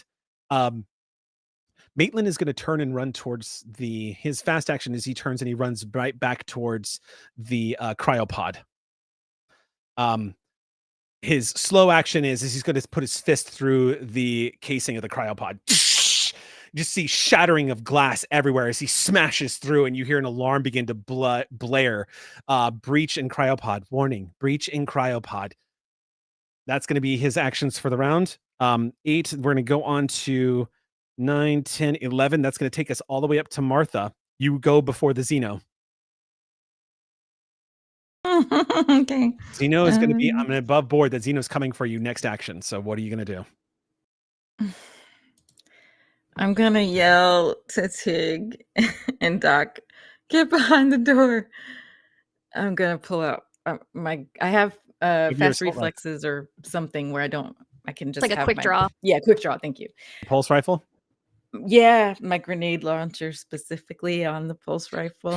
It wouldn't be an Alien game if it wasn't Martha with her grenade launcher. I just don't really. I'm glad I didn't grenade launcher because it has to be Martha. Martha has to be the one grenade launcher. You kidding me? It has to be.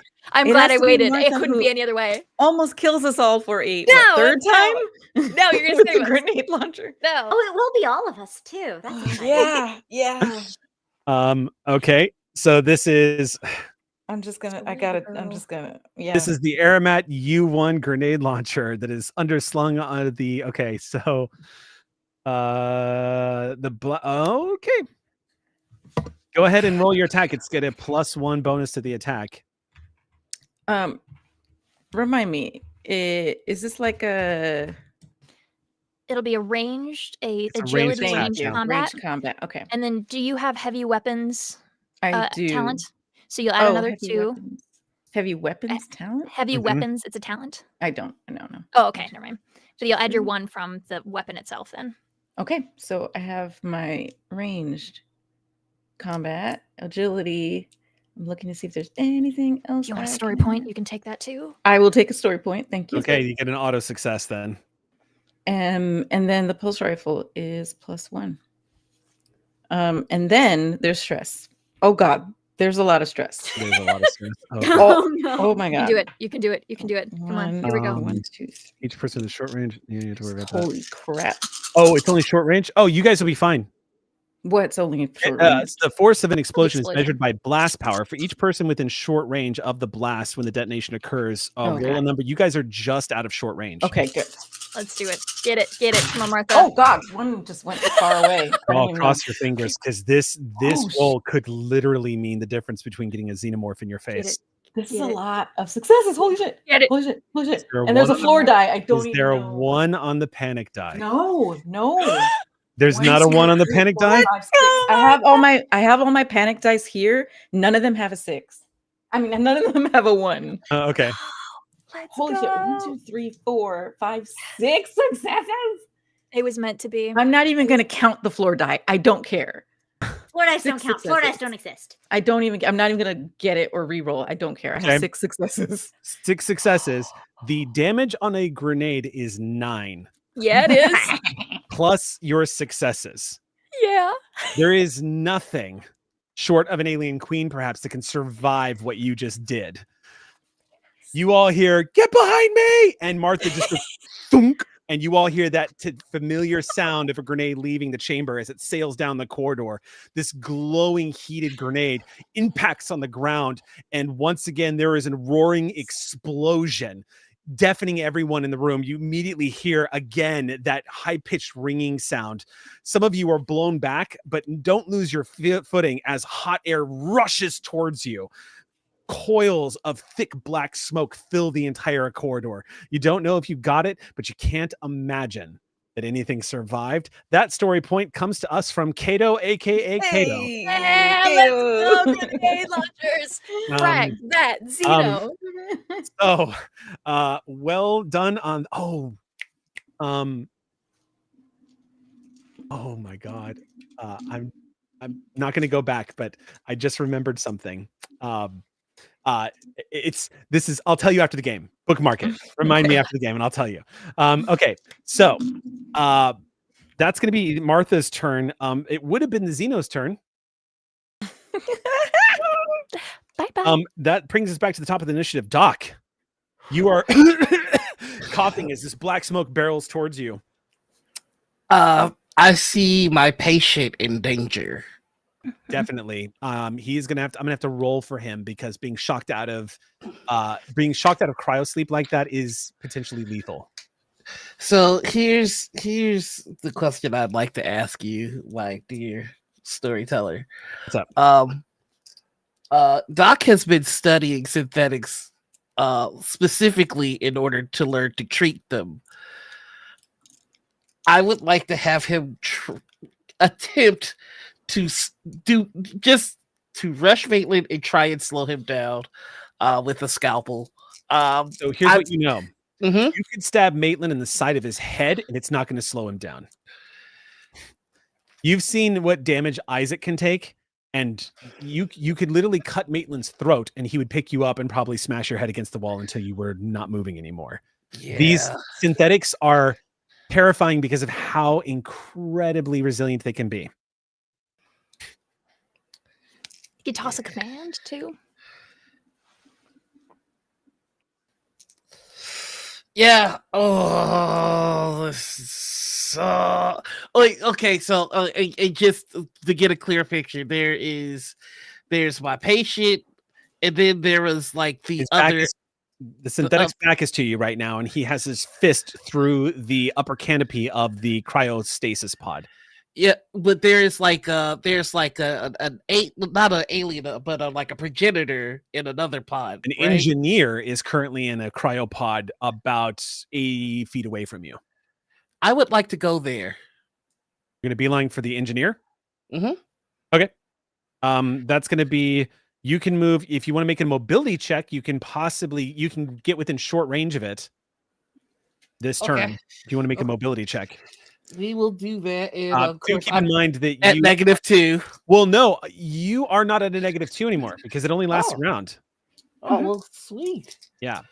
But that's one good thing about panic roll.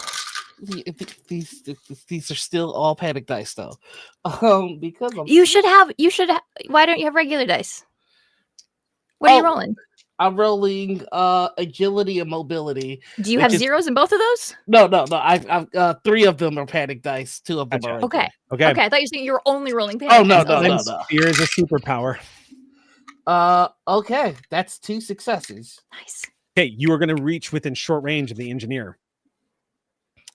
I would then like to look at Maitlin and go, "You break mine, I break yours," and I would like to hold my gun to the cryopod. Yeah. Okay, that's going to be your action. Next up is going to be Tig. Tig, Yeah. you're certain that Xeno is dead on the other side of that wall of smoke. Yeah, she's been keeping it together for too long. She had to have a very casual conversation and tried for an extended period of time with the individual who killed someone who she was starting to think of as her brother. So she's going to turn around, take in the scene. She's going to full auto Maitlin while he's facing away from her. So he's over her patience, and she is sick of his shit. And she's going to turn around with this pulse rifle after basically covering from an explosion, kind of turn around, see it over her shoulder, cough at the heat, flip. He's done. She's sick of this shit. You Turn. Okay, so weapons listed as fully automatic. You get a +2 bonus to the roll. Your stress level immediately increases by 1. It sure does. I would also like And to you take an ox point. Oh, okay, so you get an auto success. Yeah. Tig, you get up, clenching your jaw, turn, stomp into the room. Maitlin's attention is completely on Doc. You flip the switch off of the pulse rifle from burst to full auto, brace it against your shoulder, and without a word, go ahead and roll your dice. You killed my brother. Prepare to die, jackass. Okay. That's a Oh quote. my gosh. Okay. 1, 2. Any ones on the stress die? Stress die are good. Oh The boy. humans are holding it together. 2 successes plus my auto success. 2 successes plus auto. It's armor piercing. 2 successes plus auto success. So There's 2 successes plus my story point. Okay, so 3 successes total. Mhm. Are those all going to damage, or are you stunting anything? I'm sick of his shit. Those are going to Damage Okay. all the way through. You empty the clip, Mm-hmm. riddling him full of holes as you all see android blood spurt out of him. He starts twitching violently as he's taking the gunshot rounds. You see him slump a little bit and then stand right back up as he pulls himself up, and you just hear the gun go and the clip goes and falls out of the bottom. Yeah, she drops it and keeps walking forward. Okay, you continue as a fast action. You can close the distance. She's not like going to, I don't think, get to him, but because she had to like walk towards the room. But that's the motion, the direction, the momentum that she's moving towards him still. Okay, that's gonna be your action then. That's gonna be Tig. Next up is Isaac.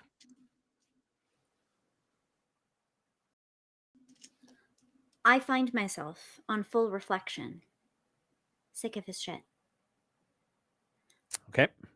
I would like to roll a bolt gun attack. I have a ranged weapon. You have a fast action to pull that and open fire on. Yes, you can absolutely. I'd like a story that. point. Thank you. Yeah. You're gonna Yeah. auto success. I would also like to just like point out there was a scene in our very first episode Mhm. in which Isaac showed Tig the off switch. I just want people to think of that right now. Just think about that right now. I like the idea that it zooms on that point on Maitlin and then down Isaac's sight. Yes. Yeah. Yep. Okay. So that's 1 success plus 1 more success and 3 5s. I don't care about ones, silly dice. Androids don't feel stress. Nope. Oh, and the bolt gun does 3. Isaac, you raise the gun. Time seems to slow for you for a moment as you take aim, because you know you're about to kill a synthetic. There is, in your mind, a split second of hesitation.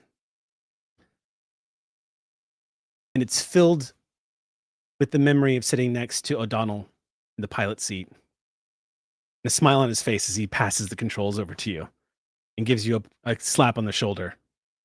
You can hear him saying, "Yeah, you're going to be replacing me in no time." And the memory is shattered by the sound of a bolt as you see it slam into the back of Maitlin's head.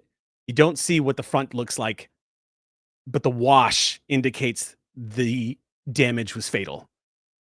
He stumbles forward and drops to his knees, and just like a doll, collapses onto the ground.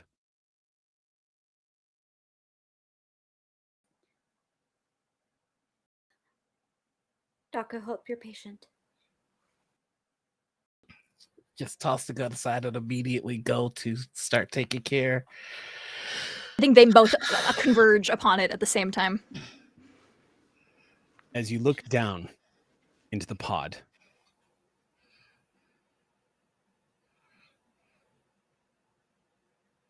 the chest cavity has been opened. There is no doubt that the man inside is dead. And you see slowly starting to gently emerge from the center.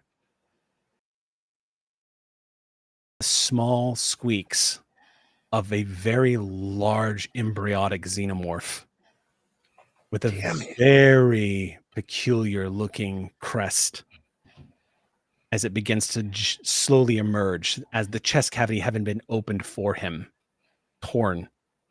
It starts to pull itself up.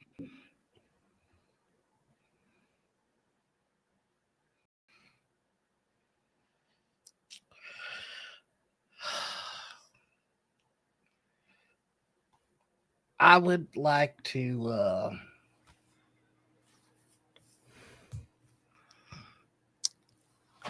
I'd like to dose the thing with any kind of painkillers. Anything you put in that body with a needle is going to be disintegrated by acid. Are we still in initiative? Nope, you're out of combat. You guys can, but you don't have long before this thing starts to act. So, what would you like to do? My Tig pulls out the last thing. She's out of ammo now. She left her rifle on the ground. I don't think stopping, even as she's walking forward, she sees what you described, walks up, she pulls the welding, the cutting torch, and literally just like as if it were a gun off of her side, pulls it out and just point blank torches it. There's a high-pitched screech. If you can picture the POV camera of the torch just pointing right down at it. There's a high-pitched screech, and an alien queen dies.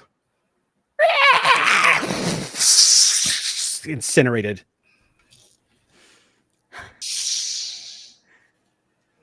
A lot of you stand over this.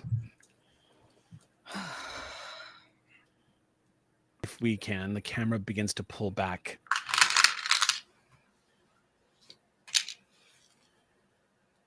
Hours later, you find yourselves on the landing pad near the Marine shuttle. 2 Marines lost their lives in the cave-in, but the fire team survived. Everyone's wounds are being treated. You can see people being loaded up. We bring him with us, right? Alvin's good. He is being brought back up onto the shuttle. Batista moves over to all of you, glances at everyone one by one, gives a nod. She says, "Are you all right?"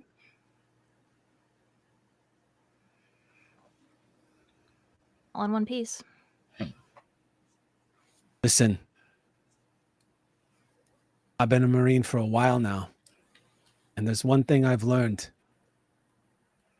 is that sometimes saving lives isn't what it looks like. You guys, you went through hell today, and you saved a lot of lives. Just thought you should know. She turns, says, "We're dusting off."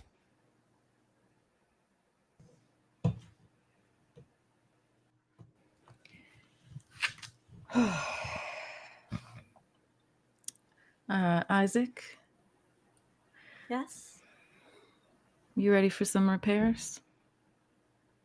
of course. Thank you. I put my hand on Isaac's shoulder. All right, buddy, let's get you fixed up. You can hear over the comms Batista talking to the captain. The captain saying, "Roger that. As soon as you guys are sky side, we're gonna wipe this entire place off the map." Good. And you hear her say, "What about the other one in the pod, sir?" Long pause. You hear, "You have your orders, Lieutenant." Everybody on. We're leaving. When we get seated, Tig is gonna kind of sit next to Doc, quietly, just very clearly so wiped out. But she, like, I think there's probably space, but she does choose to sit directly next to Doc, and she doesn't say anything, but she puts their shoulders together. And if you look over at her, she is just silently weeping, like not full cries, but just like fully like tears running down her face. Just, and she sits quietly with you.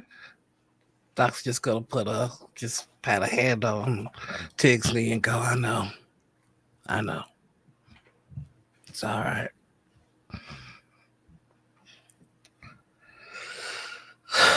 It's all right. It's very clear, especially because you've seen Doc work, that does not believe it's all right. Just gonna be two liars together then. That's just fine. As you break Atmo, there is each of you sitting side by side, occasionally sparing a glance at the other, realizing you made it out. Was it a victory? That's something to talk about perhaps later. You're snapped out of your reverie as suddenly there is a brilliant white flash in the window. Glancing out, Doc, you look down deep below, and underneath the clouds have changed a dark orange color as a cloud made of fire begins to emerge. The entire facility goes up in nuclear fire. Just as you all break atmosphere, looking back down, and ahead of you is the Coral Sea. It occurs to all of you that this, whether you liked it or not, is what roped each of you in to being here at Beacon. No one else would have gone the miles that y'all went to see this through. It takes a moment for each of you to realize that Bautista's words may have been right when you think about what was going to be unleashed down there. It takes a minute to realize that perhaps considering the colony you helped, you thinking back to the pictures of a child that's been given a chance at a new life with a new family, and all the things you've been through up to this point, and the hard choices you've had to make, the people you've lost, and what you're going back to. It's time to decide what's next. Do you stay out here on the dark frontier where life doesn't make sense, where humanity is not prepared for what's waiting for it out here? Do you help? Do you go?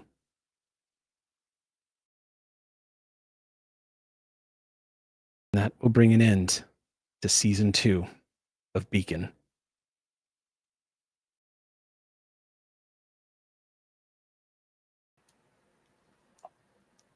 The feels.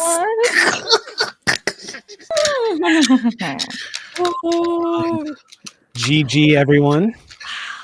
Oh man, I don't want to have to wait for a whole new season. Oh wait, Wait a minute. Wow, hold on. Yeah. When next game, I'll go ahead and tell you, next game will be back on Beacon Station is when it'll be starting. There will not be a big time elapse. So it'll be processing everything that had happened and what lies in store for not only just you all as a crew, but what is the future of Beacon? Because as you all know, as its destiny was tied to Varela, the director, who has been outed now for committing some pretty spectacular crimes. Now it's to determine what happens to the company, to the nonprofit. The future is uncertain. So we'll see you next Monday as maybe we find out what that future is. Till then, this is the crew of the Beacon signing off.